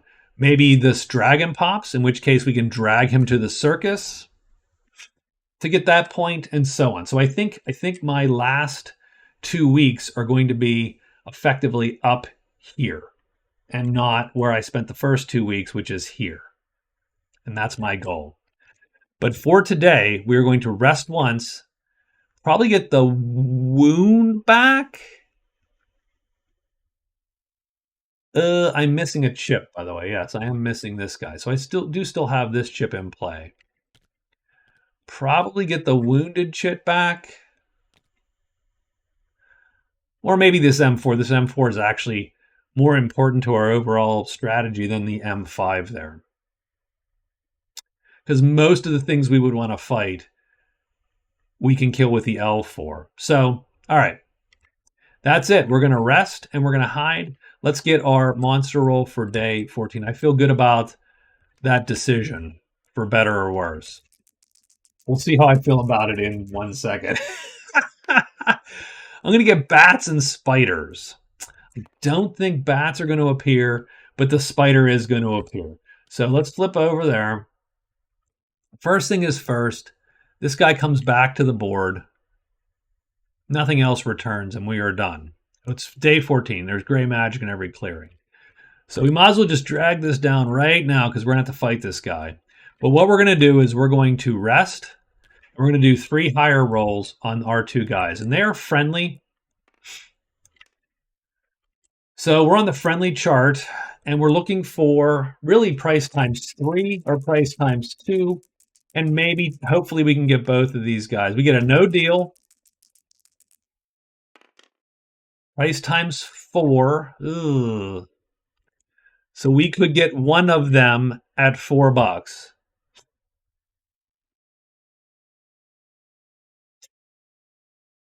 I mean, yes, we will take R6. We will grab for the rest of the game. And we will spend 4. And now we're going to hope for a miracle on our 3rd roll here. We do not get it. And so R7 is going to leave us here in a day. The spider does come. We're going to put him on R7 sheet. A little bit of a dig there. And we're going to play just like this. Where does our spider end up? He ends up in 3. So he's going to flop down to us. And he's not going to flip over. What's going to happen is we're going to hit him for medium star heavy damage, and we're going to kill him. And that's it. And he's going to hit our guy for light damage, which doesn't kill him. So we're going to get 3 more prowess, which is 30, which I think means something. We get, oh, it's not half a VP for 20. It's a whole VP for 20. So that's cool. So hold on. So it's a whole VP for 20, and it's actually 1.5 for 30. So that is better. That actually means we have 3.5 points and not 2.5. And, you know, so that's cool. I misread my own chart, so I apologize for that. And that's the end of our day 14.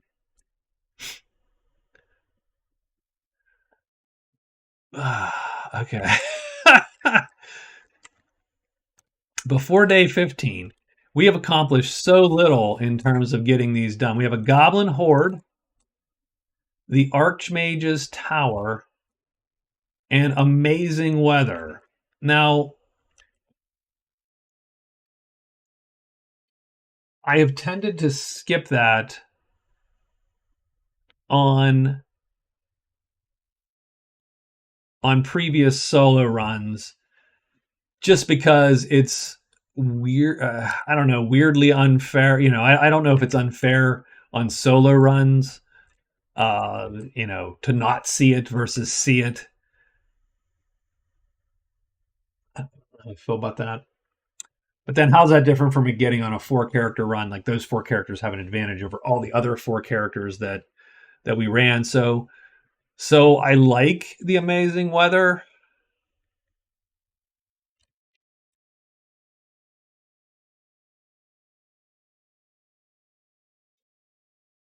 So we're going to keep it. So let's just keep Amazing Weather. So we're going to keep Amazing Weather. And I'm going to come down here. And I'm going to shrink the card and put it right next to my universe here to note that I'm going to get an extra phase all day, every day for this week. The Goblin Horde needs to be put out somewhere. 8-2, Ledges 2. That is not very hopeful, if I'm to be honest. So 1, 2, 3, 4, 5, 6 goblins appear in Ledges 2. That is a long way away from us, unfortunately. You'd have to go quite a bit. We can make it there, but that's just a mess. And the Archmage's Tower, random clearing. So Cliff 3.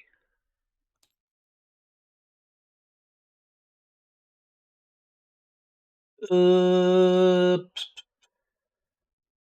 we make a tower? Did we not? I thought we made a tower. Mage Tower. There we go. So we got Mage Tower in Cliff 3. I don't think I'm going to touch those. I think those are dead to me. So yeah, I think the Crone is dead to me. I think the Miner is dead to me. I think we're really looking at, of these 7, we're really looking at Riddle Game potentially and Lost Warlock and maybe the Circus. So, all right. So let's get our move here. Remembering that R7 is going to leave us at the end of this whole thing here. So we do get an extra phase, but it's a sunlight phase. And so for the first 2 days, we get nothing.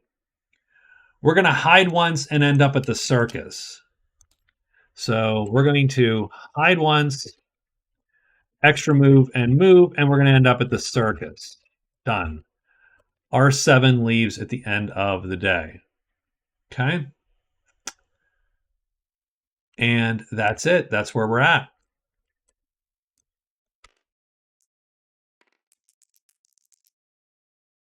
What's the roll? 1. Dragons. Okay. I don't think that matters here. What does matter, though, is if we do hide, because if we hide, we pass by the spearmen. If we fail, and we do. And that's good, because I don't want to waste too many phases. Our next day is going to be move to Awful Valley 4. So we're just going to move, and extra move. We're going to end up in the Awful Valley. Done. And we still don't get an extra phase because we still are not. We don't get sunlight phases. The extra phase is a sunlight phase, which stinks because we're in a cave. So we're going to roll for the monster on day 16, but it's not going to matter. It's goblins. But what happens is we go move, and we are done.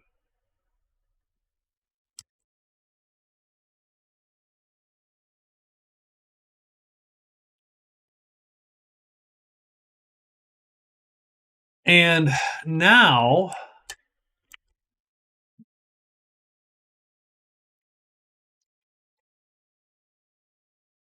so now we're going to move 4 times, I think, 5 times, extra move. That's going to take us to the end.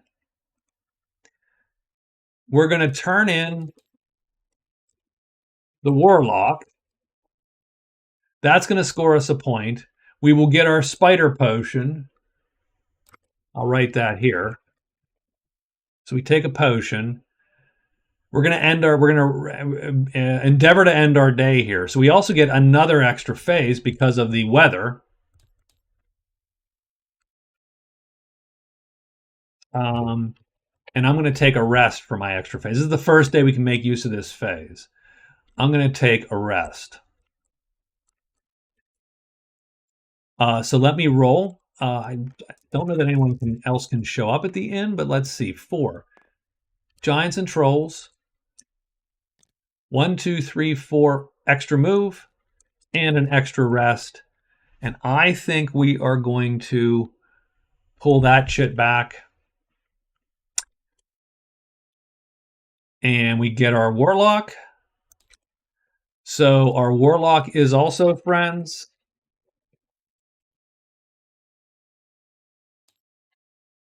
So that's our 3rd card point. We have our potion, so I'm actually going to make that. So that's an item now. Along with our blowgun here.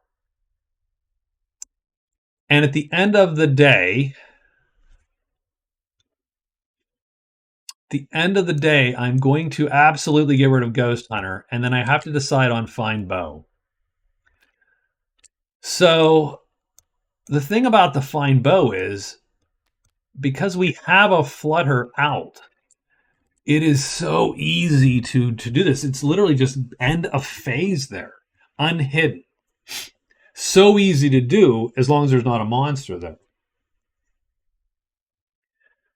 So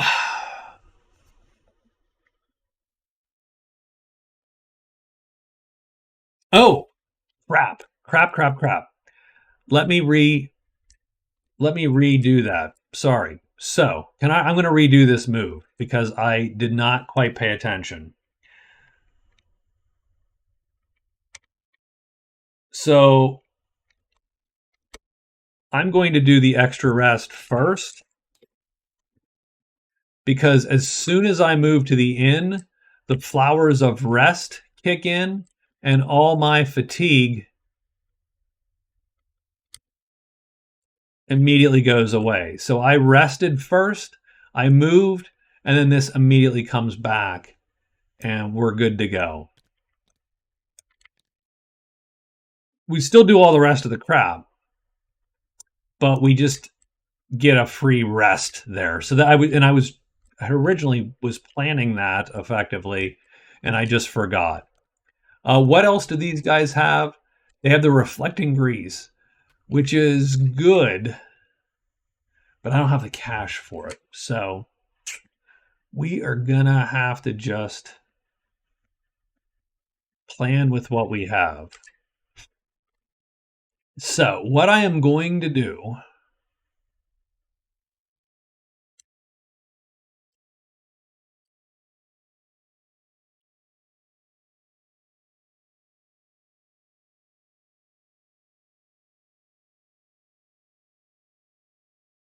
So I'm going to drop Ghost Hunter for sure. I'm going to... Again, the bow is so easy.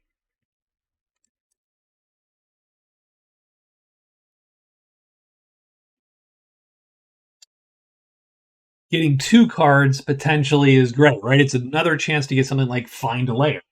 And, right? And that's what you need. Or Bat Bounty or Spider Bounty or any of the things that can show up there, kind of. So there is a little bit of that.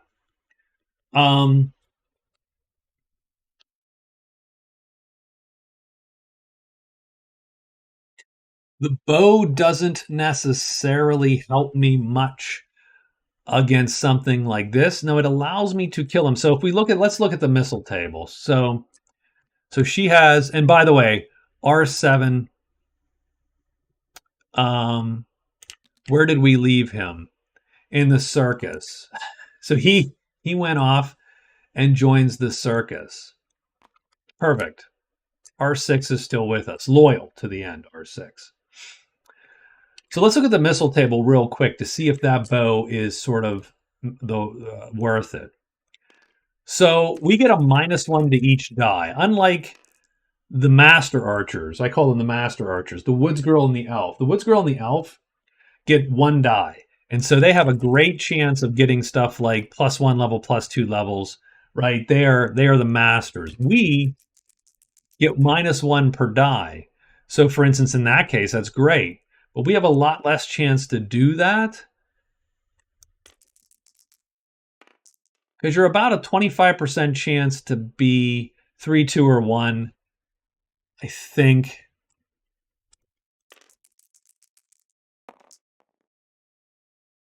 But you are just as likely to be ending up with, like a 5. It's still -1. You're looking to roll at least a 4 typically on a lot of these things. We're not a great ambush archer since we can't flee a lot of the things that we would be trying to ambush arch, and you can't easily kill tremendous armoreds or whatever. I think I am going to... I'm going to stick with it for now. So at the end of the day, on day 17, and I need to make sure I move this because I've not been moving it. End of day 17, I turn the quests in and I get Ancient Scrolls. I don't love it. So I can place a visitor when I draw the card in a dwelling of my choice. I don't think I like any of the visitors. The shaman. I'm friendly with the shaman. So we're going to drop the shaman here as well. So both the shaman and the warlock now dwell. Have taken up residence at the inn. I'm friendly with both of them. If I find a treasure with a item on it, they will buy it for twice what they would normally buy it for. And I get a point. I just don't love it. Don't love it at all. I should have turned the fine bow in. Should have turned it in. So what I'm going to do is I'm going to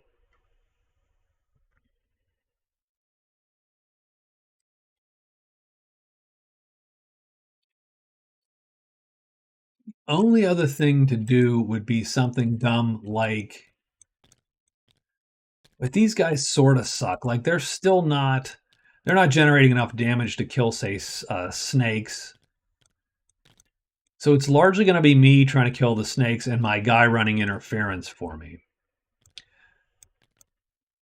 I would need to hire 4 more dudes to get to the big axeman and so on, and that's not going to happen. So what I am going to do is I am going to, and I want to kill those snakes.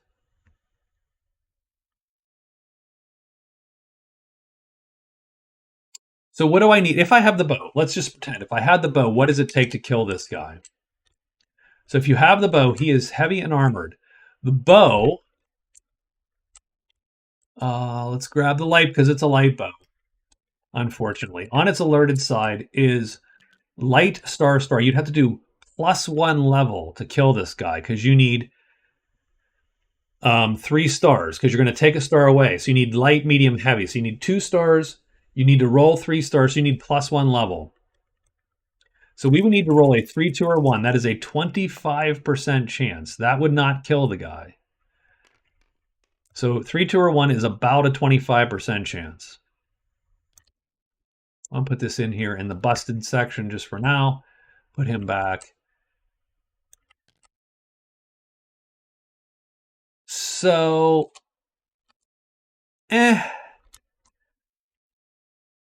not great. I think we're going to do this the old-fashioned way then. So I am going to, we need 2 moves. So I'm going to have a move and an extra move. Otherwise, I'm going to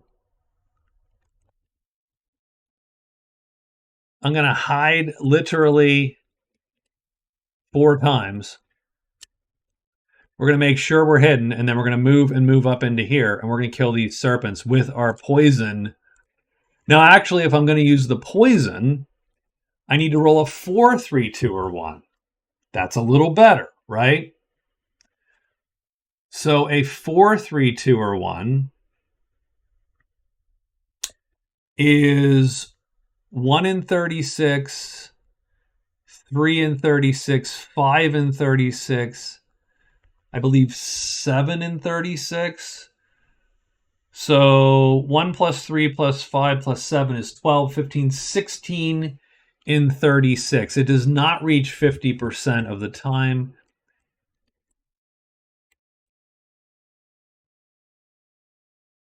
So it is what it is. We're going to do this the old-fashioned way. So I am going to hide a bunch of times, move up in there. This is day 18. What does the monster roll bring? And we're hoping it brings nothing to that hex. It brings bats. So we're going to get Howl and Flutter. So that makes our life a little harder. So I'm going to hide a bunch of times. I fail once. If I fail 4 times, then you know the game's twice. Hold the hell on. I do not fail 4 times. So I walk in there hidden. And bats appear. So let me get the 2. There's 3 bats actually is the problem because the second pile is 2. So where do they appear? The 1 appears here. The 2 appear there. Not a giant fan, since I cannot run from bats. Now bats are heavy but not armored, so you have to roll again a no change. So that's a little bit better chance. That's close to 50% chance of killing a bat. It's a little better than before. All right, let's kill these serpents.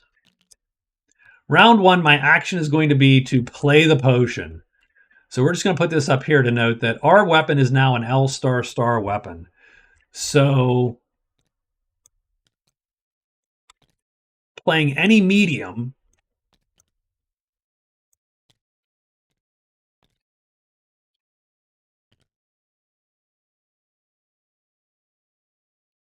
and I am indeed going to I am going to play an M3. I'm going to fatigue once in case he flips. I want to hit him and kill him. So that gives me an extra shot, effectively. So a 1 or a 4, and this guy dies, and this becomes a way easier fight. I get a 5. So that puts him down there. Let's go for the 6. No, it doesn't flip. So I'm going to miss entirely. And then this thing I have to fatigue, and I'm going to fatigue this extra M4 there. I'm actually going to fatigue a move M3. Typically, I'm not going to need that move M3. He cannot hit me that fast. Now, both these guys are on our sheet. I think I'm going to use my dude here to suck this up. Now, I do not want this guy to ever line up, by the way, ever, for any reason. I want to be continuously dodging him. He has a 2/3 chance of dodging him every round. That's what I need to happen every round. In the meantime, I need to kill this. This guy needs to die. So this is round 2. We fatigued, so I'm not worried about that. What I am worried about is my guy dying. So let's get a 1 or a 4 here. 4. He's going to line right up. Oh, wait, I need to play a fight chit. So I have to play a move. I have to play a... Well, I'd probably play a move 3. I would have played a move 3, by the way. If I'd had not known he was... I'd have played a move 3 anyway, because I need to kill this guy as quick as possible. So he doesn't flip. I do line up. I am going to kill him with M star damage, which goes down to M star, which is heavy. The serpent dies. I have to fatigue again, in which case now I'm going to fatigue one of those. Now we come down to here. I'm looking for not a 1 or a 4. I get a 5. So fortunately, he's going to drop down there, and we are good to go.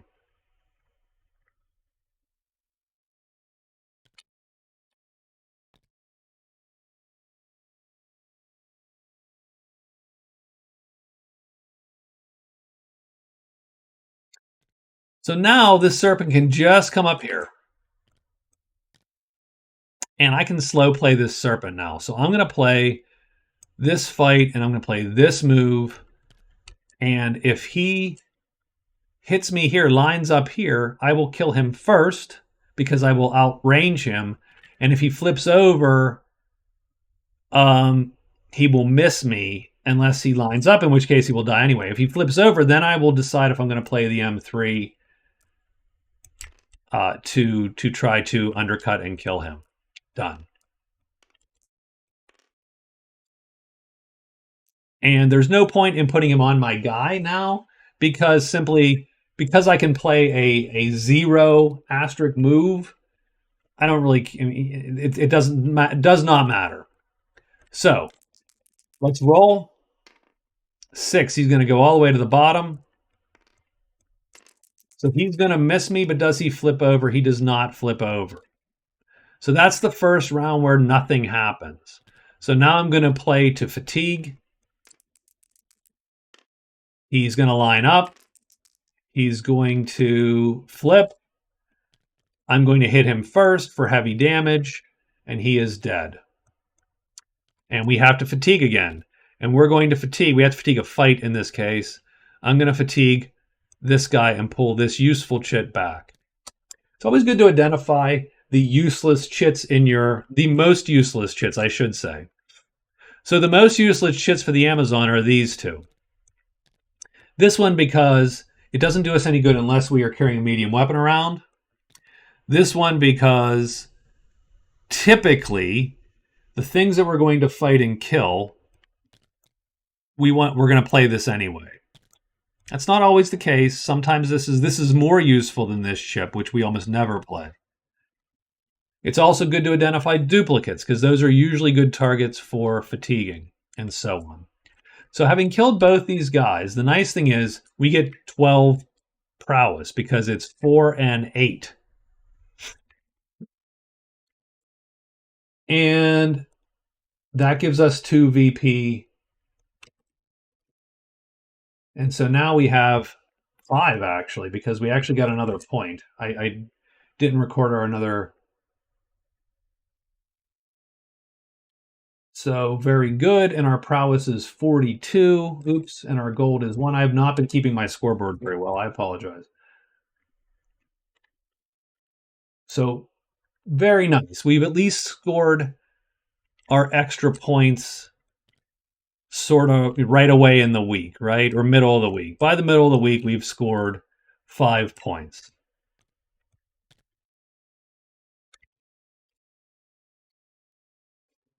Okay. All right.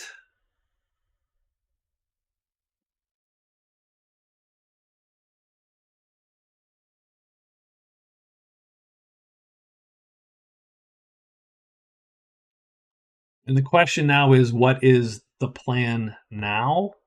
I think the plan now is, because of these bats, the plan now is to go for the lair. We're gonna hide. We're gonna search 4 times because one of these is extra.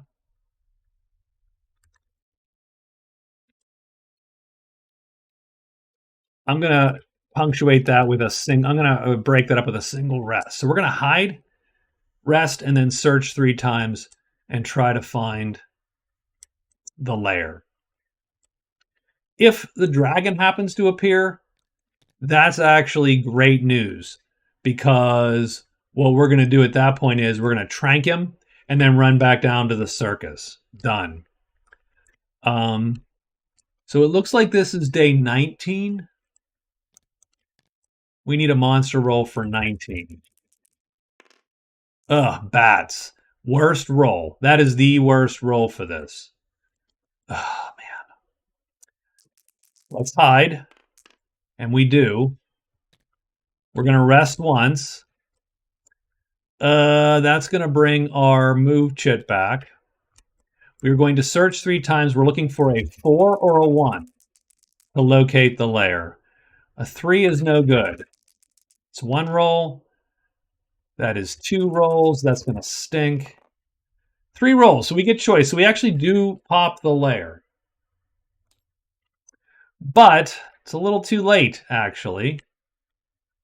Because what's going to happen is these bats are going to prowl onto us, and more bats are going to actually appear.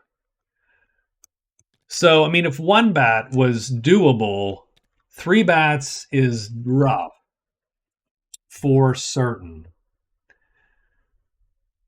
So, not a giant fan at all. Ugh. The bats are rough because, I mean, yeah, you could possibly ambush them, and you do have. So the poison goes away. By the way, that is the one other unfortunate thing. This card is gone.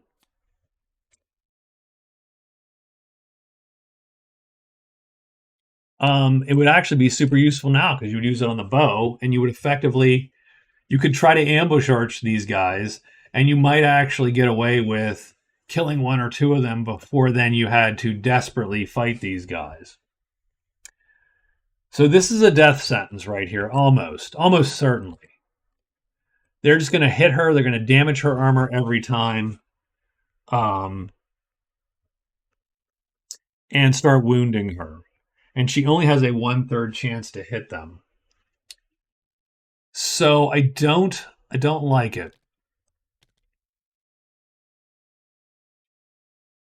I was super hoping to be able to draw from the lair 2 or 3 or 4 times before something like this happened. I was hoping that maybe the dragon would pop, and that would be easy, and we would just trank him and go back down. I was hoping that was the worst monster roll possibly to happen on that day. So this is going to cause us to have to reassess a little bit. If we had,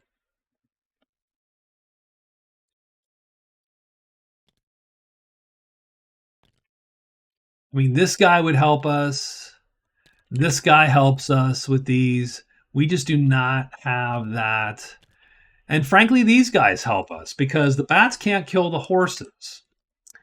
So weirdly enough, if you could hire the patrol, you can go kill the bats with the patrol because the bats can't chew through the horses. The horses actually act as a buffer for these guys.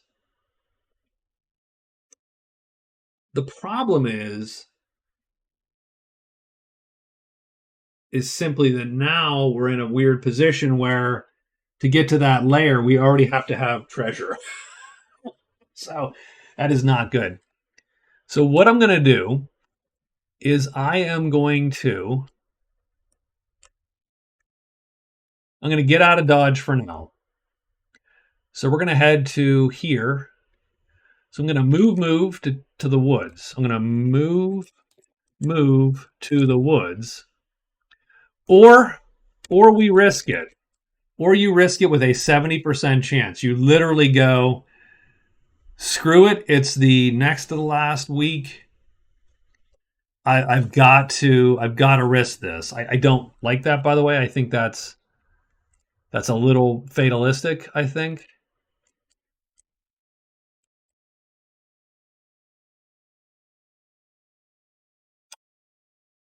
So the other thing I'm going to do is I'm going to head to here. I'm going to go to the Nutwoods.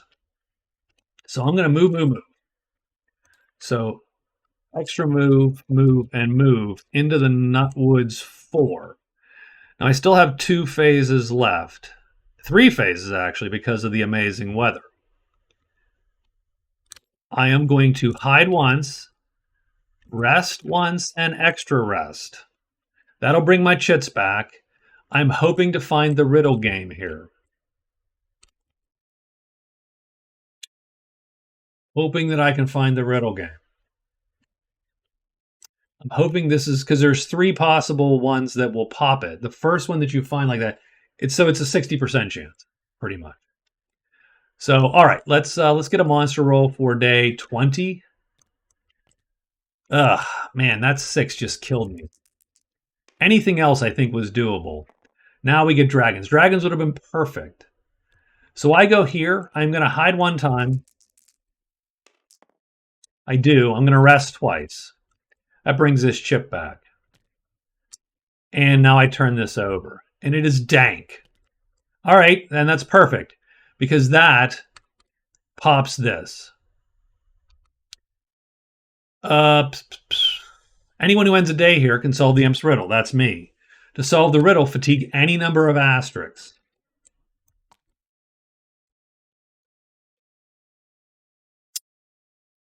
Any number of asterisks.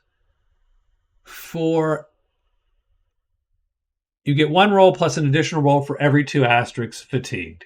A roll of 3, 2, or 1 means that you succeeded. So I get 1 roll right now.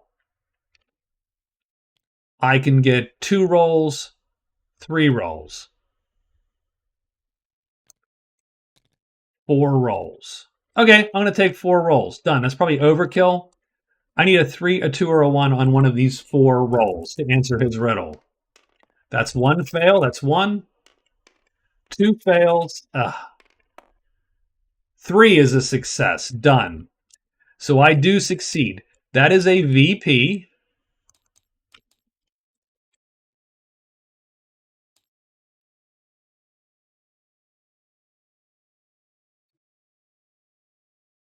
And I should do 6.0 because that's how I typically do it. Done. And I grab a small treasure from the deck.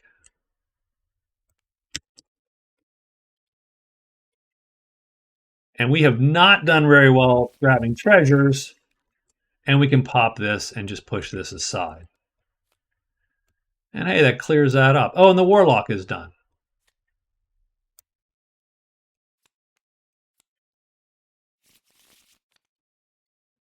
Oh, we get the Black Book. Well, strangely enough, that ain't bad. Because 2 possible things. We either can keep it for a great treasure,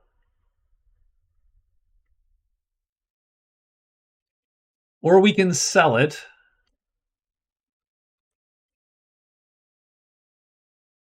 to one of these guys. And I'd have to look up the price. So we can either sell it to the Warlock or the Shaman.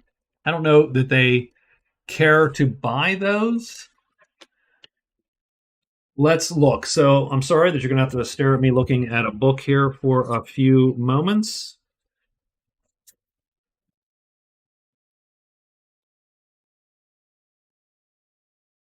So the Black Book, the Crone will buy it, the Scholar will buy it. Neither the Warlock or the Shaman will buy it. They will buy it for $20, 2 times its face value. So I can either just keep the dang point, or I can sell it for a point and $20. That gives me $21. Now, that's not going to get me any closer to a victory point there. But what it will do is allow me maybe to hire a bunch of dudes to kill these bats. So the riddle game is done. And this does give me a new lease on life here, I think, a little bit. So I think I'm all for that.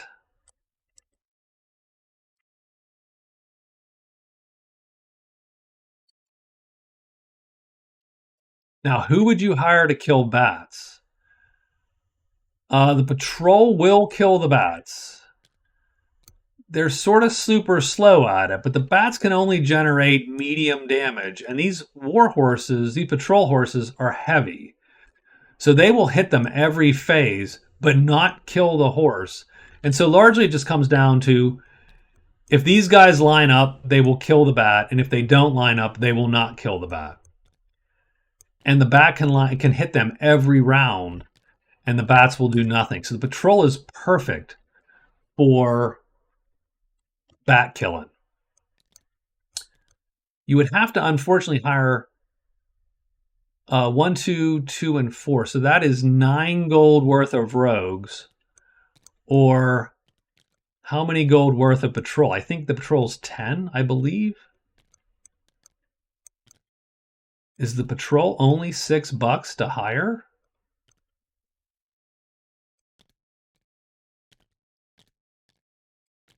Because that is sort of spiffy. If the patrol's $6 to hire, I'm in. I'm in. I mean, we will hire the hell out of the patrol. Hold on. Let me make sure I am not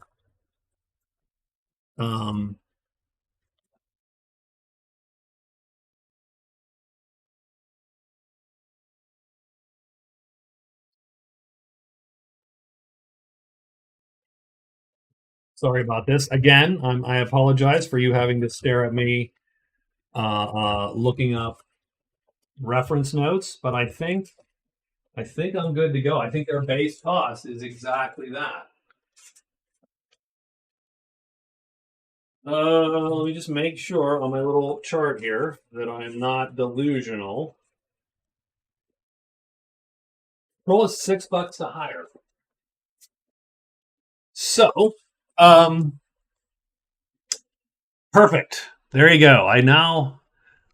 Ooh, the only thing is I don't want the patrol. Well, that's fine. So we go 1, 2, 3. So I'm going to go back there. Is there anything I have to do before I go back? As soon as I go back, I'm going to fall asleep. So this is all going to have to be done on day 22, effectively.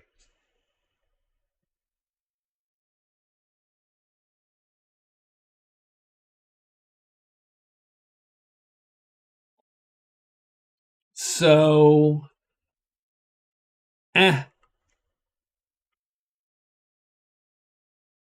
don't think there's anything else to do. I think it's just you walk back and you fall asleep. So that's what I'm going to do. I'm going to move to the end, and I'm going to sleep because all my chits will come back, but I'll lose the rest of the day. So 1, 2, 3, and then we're going to be done. So this is going to be day 21. We don't even need to write extra parts of the move there. This is day 21. Let's see what returns to the board. The Amazon has racked up a very nice kill count, by the way. I'm pretty impressed. So the serpents come back, stinks a little bit. The goblins come back and leave the board. The patrol leaves the board.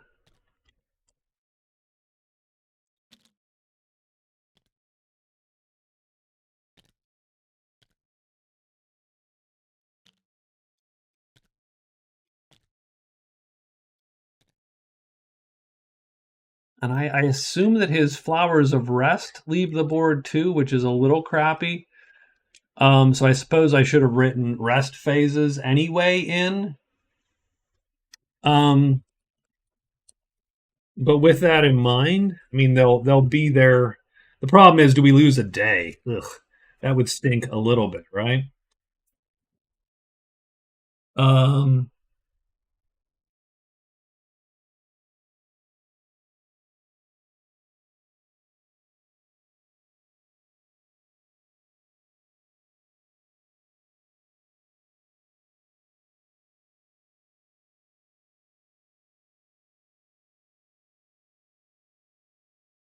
I think that they return though at the end of daylight, And so I think I'll still fall asleep. So I think I'm gonna roll with that. So I'm gonna go here, and then the patrol's gonna show up.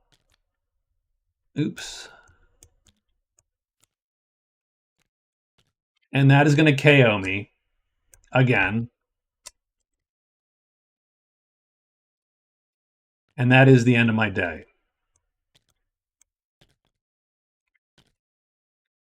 And that is day 21.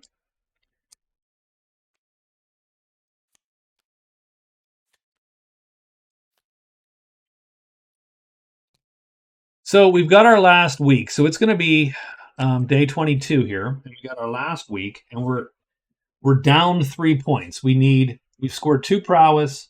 We have a great treasure. We have 4 cards. We're going to immediately do a trade phase to sell. So that's going to give us our $20. And we're going to score the VP. So we're going to score scroll. And that's going to give us our 5th point. At that point, so this amazing weather goes away. We've burned the weather. I would roll 3 higher rolls and try to get the patrol on my side.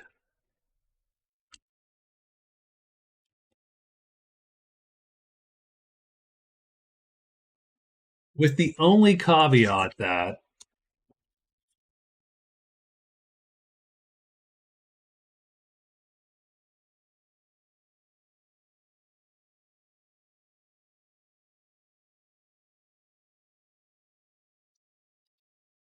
what happens with that guy's items, because I don't want that stupid wishmacall coming with me. If it does, I'm going to have to separate myself from that. I don't want the flowers of rest in with walking around with me. That is a death sentence of time, frankly. So we do need to find hired leaders here. Yeah. Okay.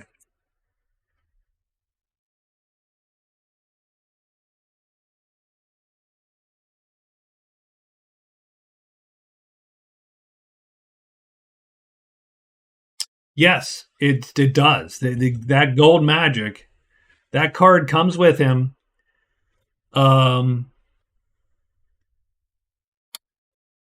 Well,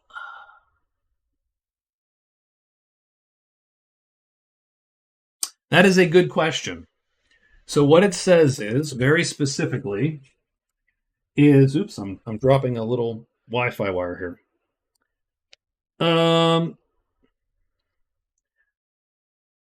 When the hired leader and the hiring character are the same clearing, they transfer items, gold, information, the usual times when characters are hired, rearrange belonging, blah, blah, blah, right?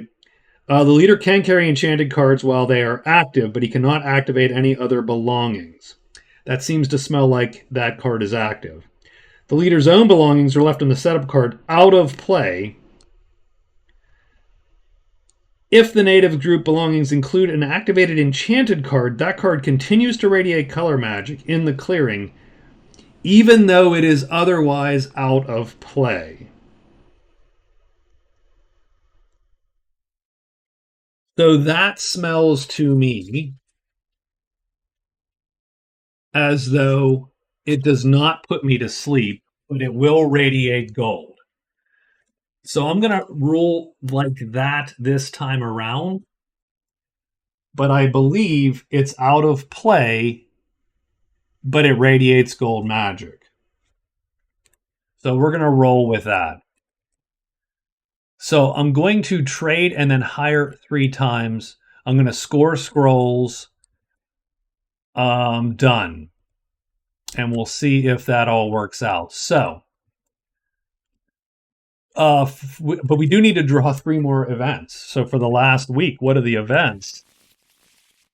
Hopefully they're all just sitting right. Missing person. I hate missing person the last week.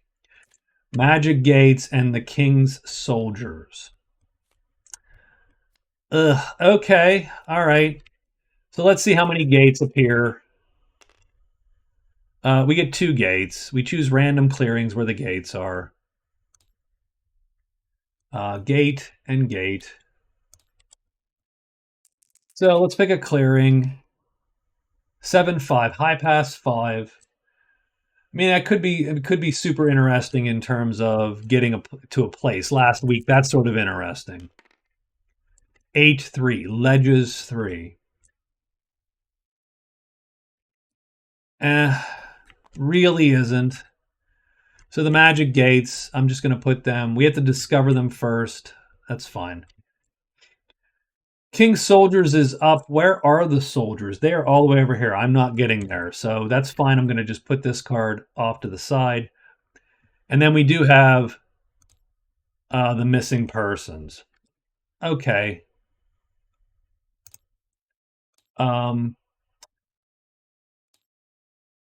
Missing person. We actually made a bag for missing person. So I have 1, 2, 3, 4 tiles.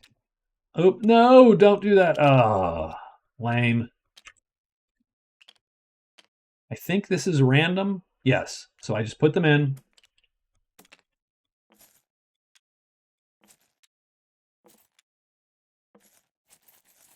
I shuffle them. I drag them out like that and done. Delete it. And now I put each of these in a clearing. Investigating them. So 6-3, Deep Woods 3. I mean, that's cool that it's there.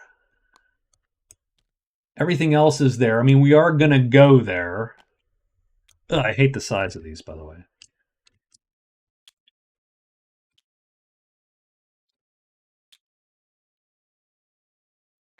So one goes there. Along with the bats, along with the lair, along with all the crap. We got that. 1-5, so Borderland 5.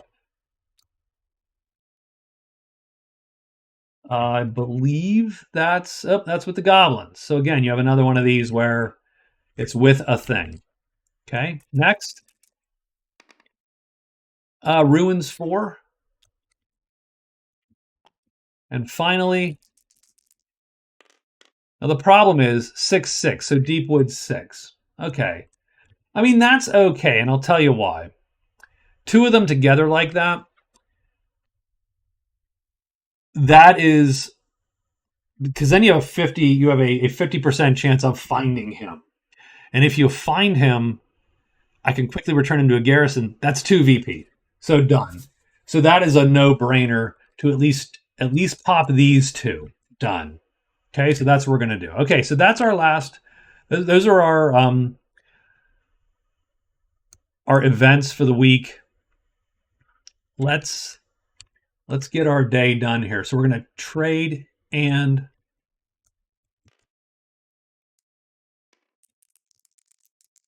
what's the monster roll for the day? For giants and trolls, we are going to trade.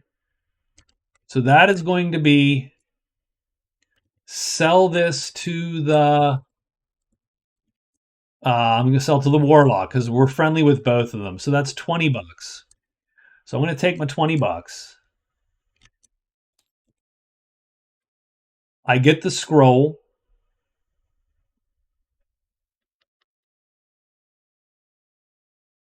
So I'm going to get the scroll point. I'm going to lose the great treasure point.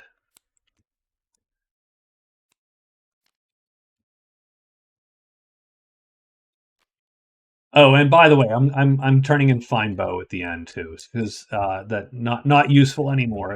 If learn a spell that is useless. Okay. All right. So there you go. I have Explore Caves. Useless. And instead of Find Bow, I get Learn a Spell. Sort of useless. So both of those suck for points last week. So I kept Sacrifice because I figured we're going to hit the layer up. I now have 3 higher phases to get through. I am friendly with the patrol. I'm looking for price times 3. And I have, 3 of these higher phases? I have 3 higher phases to get through. That's a fail. That's 1, 2. Oh, come on, please. 3. Okay, so it's 24 bucks. I do not have 24 bucks. I didn't sell any of this stuff. That is a failure. I'm going to at least use this to turn in these 2 quests because those quests are useless. Remember, at a dwelling, I can just pop the quests and burn them. I get find weapon and gold source. Again, neither of those is useful. But my problem is that I just burned a whole day. And that's not good. And my great treasure is gone, but I do get a 5th card point. And so I still have 7 points. You know, and I have to hire 4 times because I have to get these guys now. So that's it. So day 23, this could be the most boring week ever as I get stuck trying to hire these guys. It's bats. It's all bats all day. And I'm going to hire 3 times. Now, all I need is a 4, 3, 2, or 1. I get 4 shots at it. Oh my God. That die was like, no. Oh, that's 1. Come on. Come on. 2, done. Price times 3. I will take it. 100% I will take it. I will take minus 18. And we have the patrol. And you might think, what are you doing? And you'd be right. First thing I'm going to do is I get to toss both of these. Because end of day in a dwelling. So if you're willing to waste time, oh my God. Cursebreaker and Diplomat. Well, I mean, the answer is neither of those are good either. So we got Ogres. And we have Break a Curse. I could possibly foresee a universe where I could do Cursebreaker. If I can find something like the Enchanted Meadow or some garbage here, I can break that. I can get that curse and break it here. I'm all for it. Let's execute this plan. We don't have a lot of days. So I am going to hide extra move. I'm going to move. Now, what I need to, and then I'm going to search and search. Now, I should be maybe a little more careful up there, but a roll of bats is going to suck because that kills my whole plan of killing the bats. It doesn't necessarily. If I am hidden, it doesn't. So, at least for maybe this one,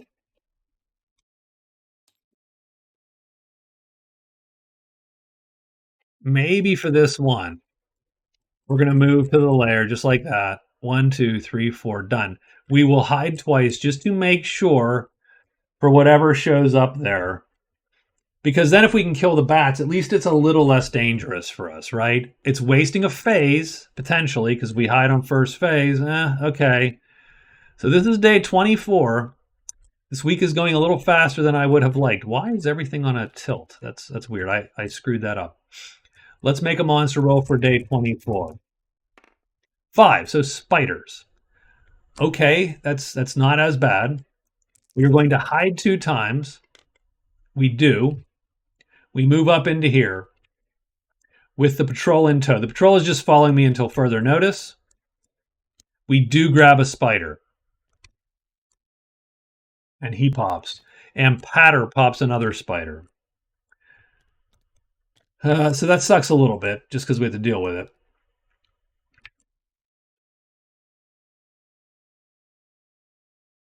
And I'm hidden.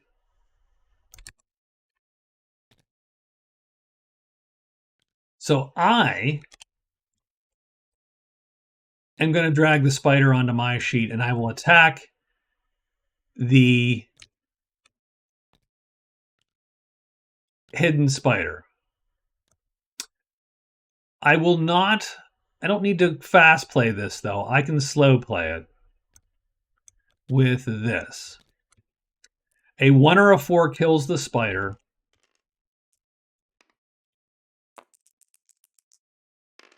Four. He's going to line up.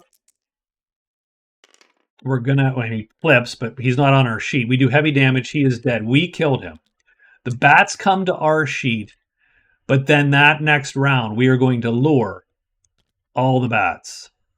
So what we're going to do is I'm going to drag our, let's drag everyone down.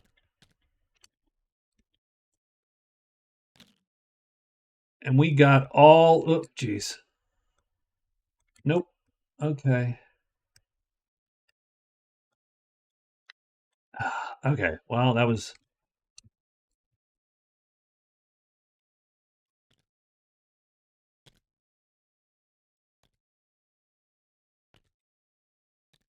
okay, I hate when I do that. We're going to copy and paste that and then delete it. And then lock this. There. Okay. So there's our guys. We actually have 4 of these sheets, technically, but we're just going to do 3 of them for today, for right now.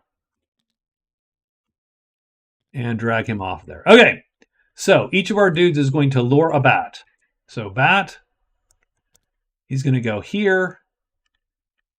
Again, keep in mind, this is all a little bit of a academic exercise. The bats cannot harm the heavy horses. And because they have to kill the horses before they get to the man, the horses are effectively the best armor against these bats that exists. And just to make sure that we expedite this as much as possible, I'm going to actually attack on this guy's sheet also to do heavy damage to possibly kill a bat. So what's going to happen every round is this bat is going to hit and do medium damage to the horse. That's not enough. The horse will live. The bat can, even if he flips, cannot do enough damage. So it comes down to, if we line up, we kill the bat. And he's going to stay on that side. This guy needs to flip to that side. They're going to hit every round. Doesn't even matter. And we're just going to kill these guys, hopefully, one at a time. So let's look for 1s and 4s. And we really don't even have to roll if the bat flips. We could expedite that, because it doesn't matter if the bat flips. He's going to hit us every time. We're not going to run, and so on. So let's just roll 1 or 4. 4. He's going to line up. So this bat is going to die by the hand of this dude. So he's done. Let's go down here. We're looking for a 1 or a 4. 6. So the bat goes down there. Everybody misses. We go down here. We're looking for a 1 or a 4. 5. So he drops down and everybody misses. And that's the round. I am going to... So that round, someone died. So there you go. So we have 2 rounds. If 2 rounds go with nothing happening, the combat ends in a stalemate. We don't want that to happen. We will fatigue if we need to. So where does the bat end up? 6. Bat ends up all the way down there. Everybody misses. Over here, 1 or a 4. 2. Down there, everybody misses. So this round, I have to fatigue. I'm going to play my super spiffy M3, so I'm going to fatigue a fight. So I'm going to do it right now and fatigue this fight. And let's roll to see where this guy ends up. And we can actually go even more than this. We could deploy, giving us a slightly better chance to hit simply because... But let's just go with this for this time. 6, he's going to end up at the bottom.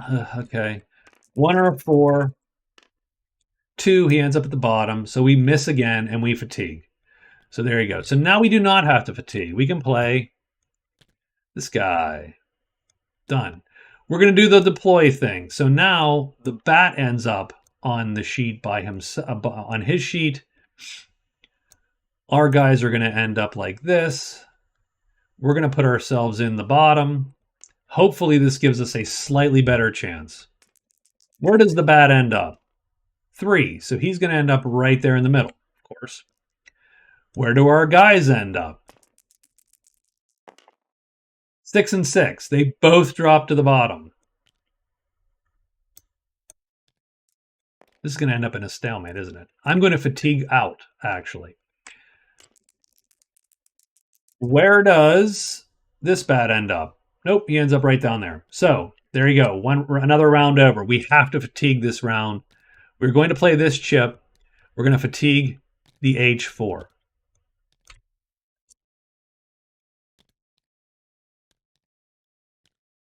Okay.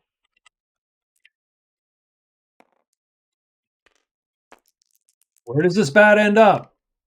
2. The bat goes all the way to the bottom. So this bat is going to die this round no matter what. The white die will be on the left. 3, so he flops here. He goes down here. Someone hits this guy. Technically, it is the same time. It only matters because I could get extra points. So I'm going to roll for me versus him. He actually gets the kill, and that's the second bat killed by these guys. And now what we're going to do is we're going to do the entire thing again. Only everybody's going to deploy like that. The bat's on his sheet. We go here. I am absolutely not going to fatigue. I'm going to go there. All right. The bat goes there. Everybody stays put. He stays here. These guys stay put. He kills the bat. We get 3, 6, 9 more prowess, which actually doesn't matter for us. The only other thing, by the way, is we could have searched, right? That's my fault. So I did hide.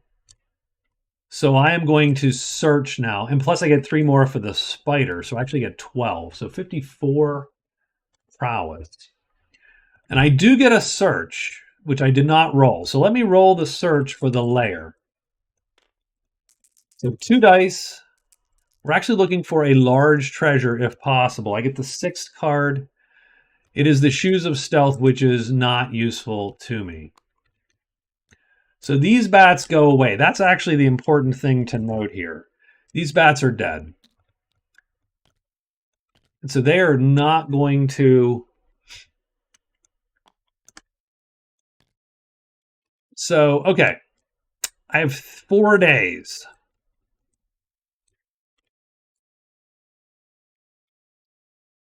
So what we're going to do is I am going to hide once, search, search, and search. And the patrol is going to hide and search 3 times also. Done. So we are going to try to loot this layer clean here in the coming days. Today, pretty much. And this is day, what, 25, I believe? Day 25. So we do need a monster roll for day 25. It is giants and trolls, which might actually draw something. Yeah, we're going to get a giant. That is unfortunate. He is tremendous. We cannot, no one can kill him. Nothing we got can kill him. Having said that, we also have a blowgun. So maybe we blowgun him and drag him to the circus. Oh, and by the way, so I would need to, instead of doing 3 searches, I do want to do 1 quest phase because we might as well get our missing person thing done. So that's it. Okay. So that's day 25. We're going to get a giant. We roll a hide. And we will. And largely comes down to who goes first. Is it us or our guys? Because that is in doubt. We're the white die. The guy is not. So the guy is first. The patrol head HQ is first. He rolls a hide. And he fails his hide. He's going to search 3 times. So he's going to loot 3 times.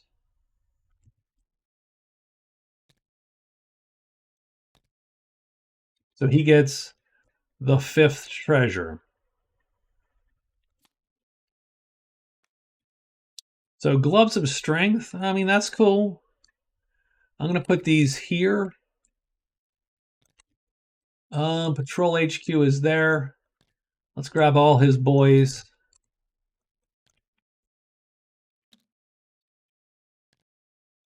So Patrol HQ is there. That's his stuff, as it were.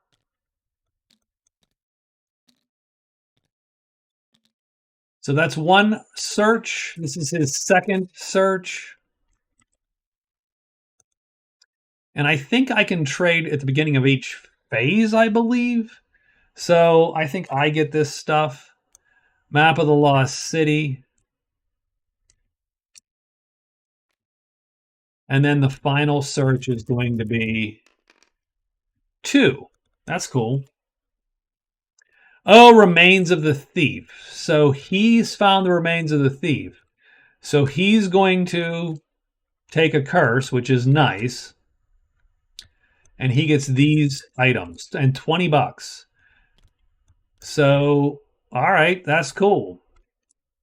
That works. Because that curse is not going to matter for him. And $20 is going to be fine. I mean, I'm going to put it here for giggles. And we do get, actually, this is a great weapon for the Amazon, because it now makes her super damn fast.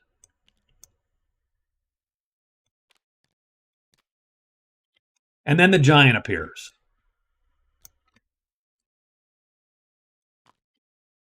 Now I am hiding. So if I don't hide, I'm blocked. I do not hide. So she is absolutely 100% blocked right now. She does not get to do the quest phase or any searches. And that is the day. Which sucks, because that was the worst possible thing there to happen, because it killed our goals. But okay, fine. Giant is on our sheet. I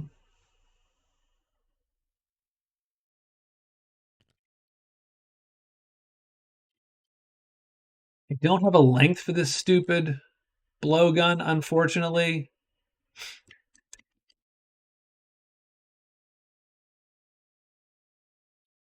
I don't have a length. Should really decide what the length of that is. Is it longer than the club?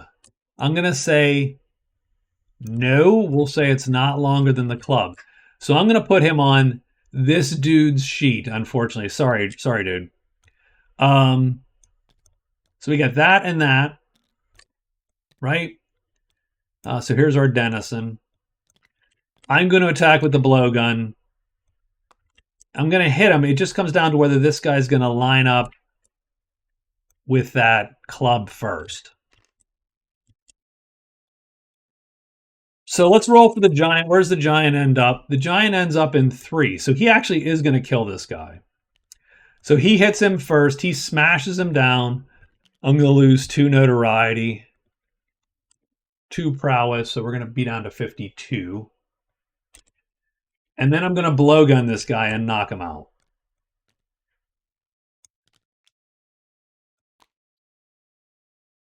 Which means I have a harder time hiding until I turn him in.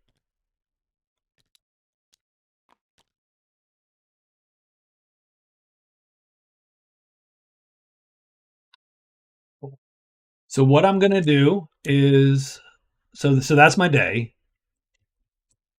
I am going to execute a quest phase. So first thing is first. Let's exchange crap. So I'm going to take the Imperial Tabard.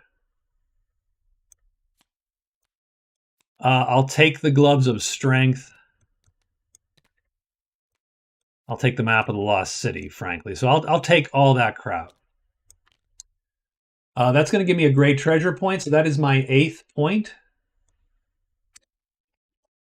So not bad. Now, the Gloves of Strength, I'll take the Living Sword, because hell, it is quite the weapon. because it gives me a 3-time attack. So or a 2-time attack, even better. So literally, it is an awesome weapon. My hide is 1 worse now for until I'm done. So what we're gonna do is,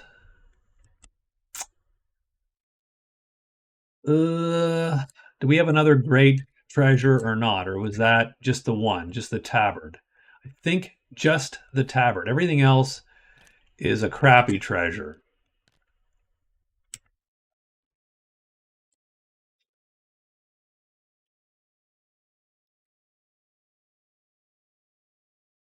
So I could do a quest phase and run to here.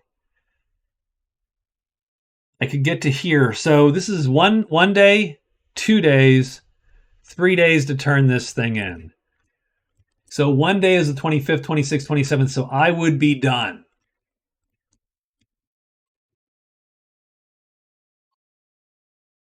I think I'm done. I think so. With the only caveat being, if this guy, I'm going to do one quest phase. I'm going to do one quest phase. Then I'm going to extra move, and move. And I'm going to end up 1, 2, 3, 4 in the Valley 1. And the patrol, I mean, I suppose I could do something else, but the answer really is I think I'm going to have them follow me. They're not going to complete any of these quests for me. Although at some point I should figure out whether they can indeed complete quests without me even being there. Good question. But I'm going to just say they follow me. So that's cool. But I'm not going to get any of the rest of these, unfortunately. So I am hoping.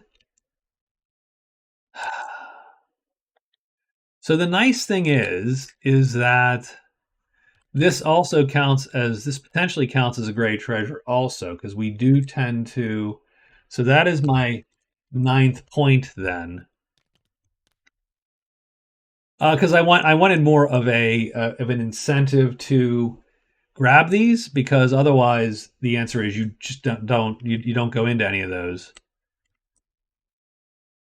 So there you go. That's what we're going to do on 25, and then 26, 26 and 27 and 28 are going to be to try to get to the circus.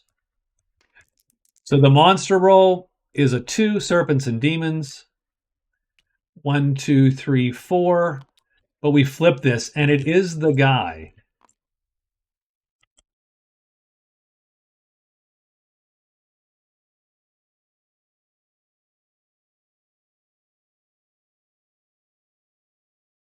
So I think at that point,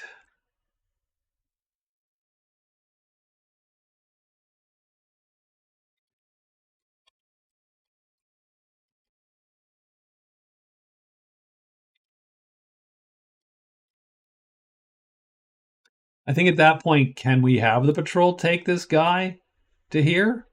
Done. 2 VP. Take your $10.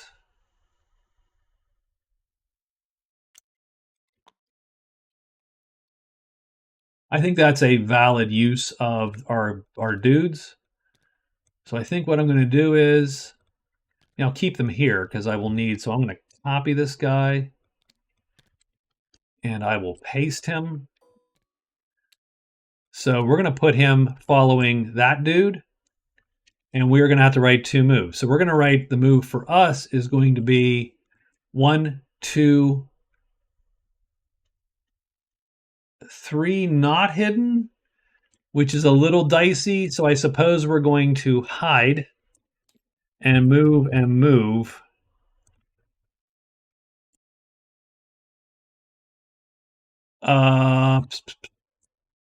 So one of these is an extra move. So I'm going to hide and hide again. Because we have a shitty chance to hide, we're going to hide 3 times on day 27. The patrol is going to move to the inn, I believe. 1, 2, 3, 4. They're going to turn in the quest. they're going to turn in missing person. So that was super lucky. And then I don't care about the patrol anymore at that point. At that point, we're just trying to get that done. So what's the monster roll? This is sort of important because we are going to end up in the borderland. 6, so bats. Okay.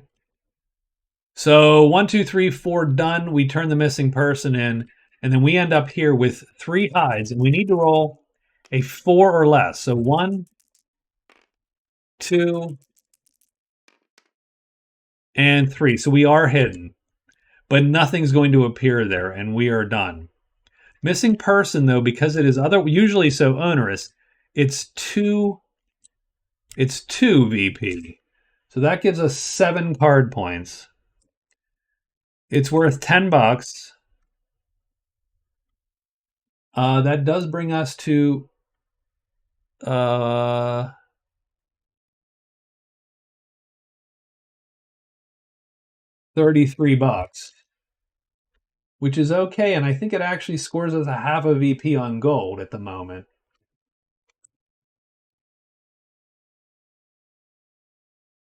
And then largely our last day is, can you get to the circus or not? And so largely it comes down to, we're going to hide and then move to the circus. And hopefully nothing will appear, but it is day 28. And so we do have to make two rolls. So let's do that. And it is 1 and 2. So it is dragons, serpents, and demons. So a lot of dragons come off the board. This guy comes off the board. These boys come off the board.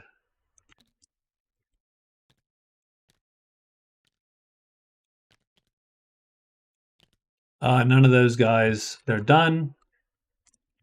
We are going to hide and then move, and then nothing's going to appear.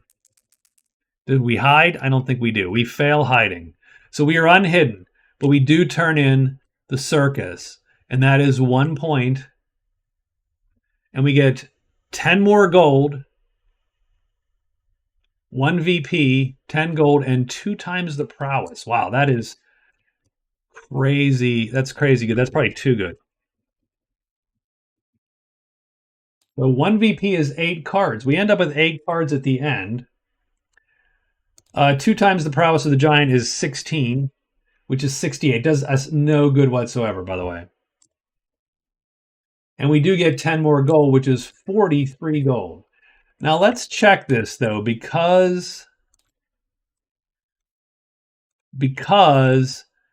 it is also minus our broken crap. So we do lose 7 gold. So let's just do 3 there. So that's going to be 36. So I think the fact that our shield is busted is going to actually keep us from a half a point. So we have 10, 12, 12 and a half points.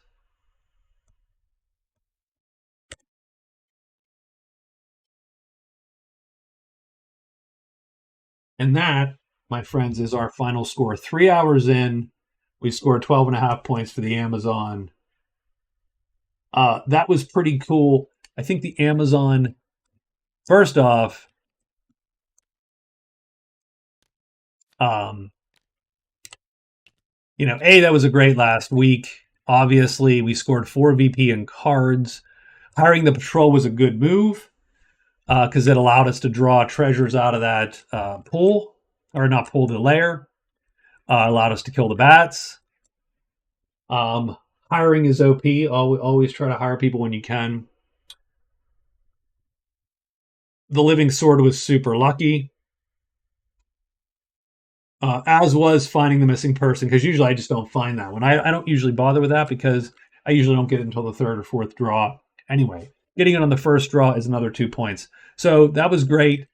A lot of luck there that last week to score a ton of victory points here.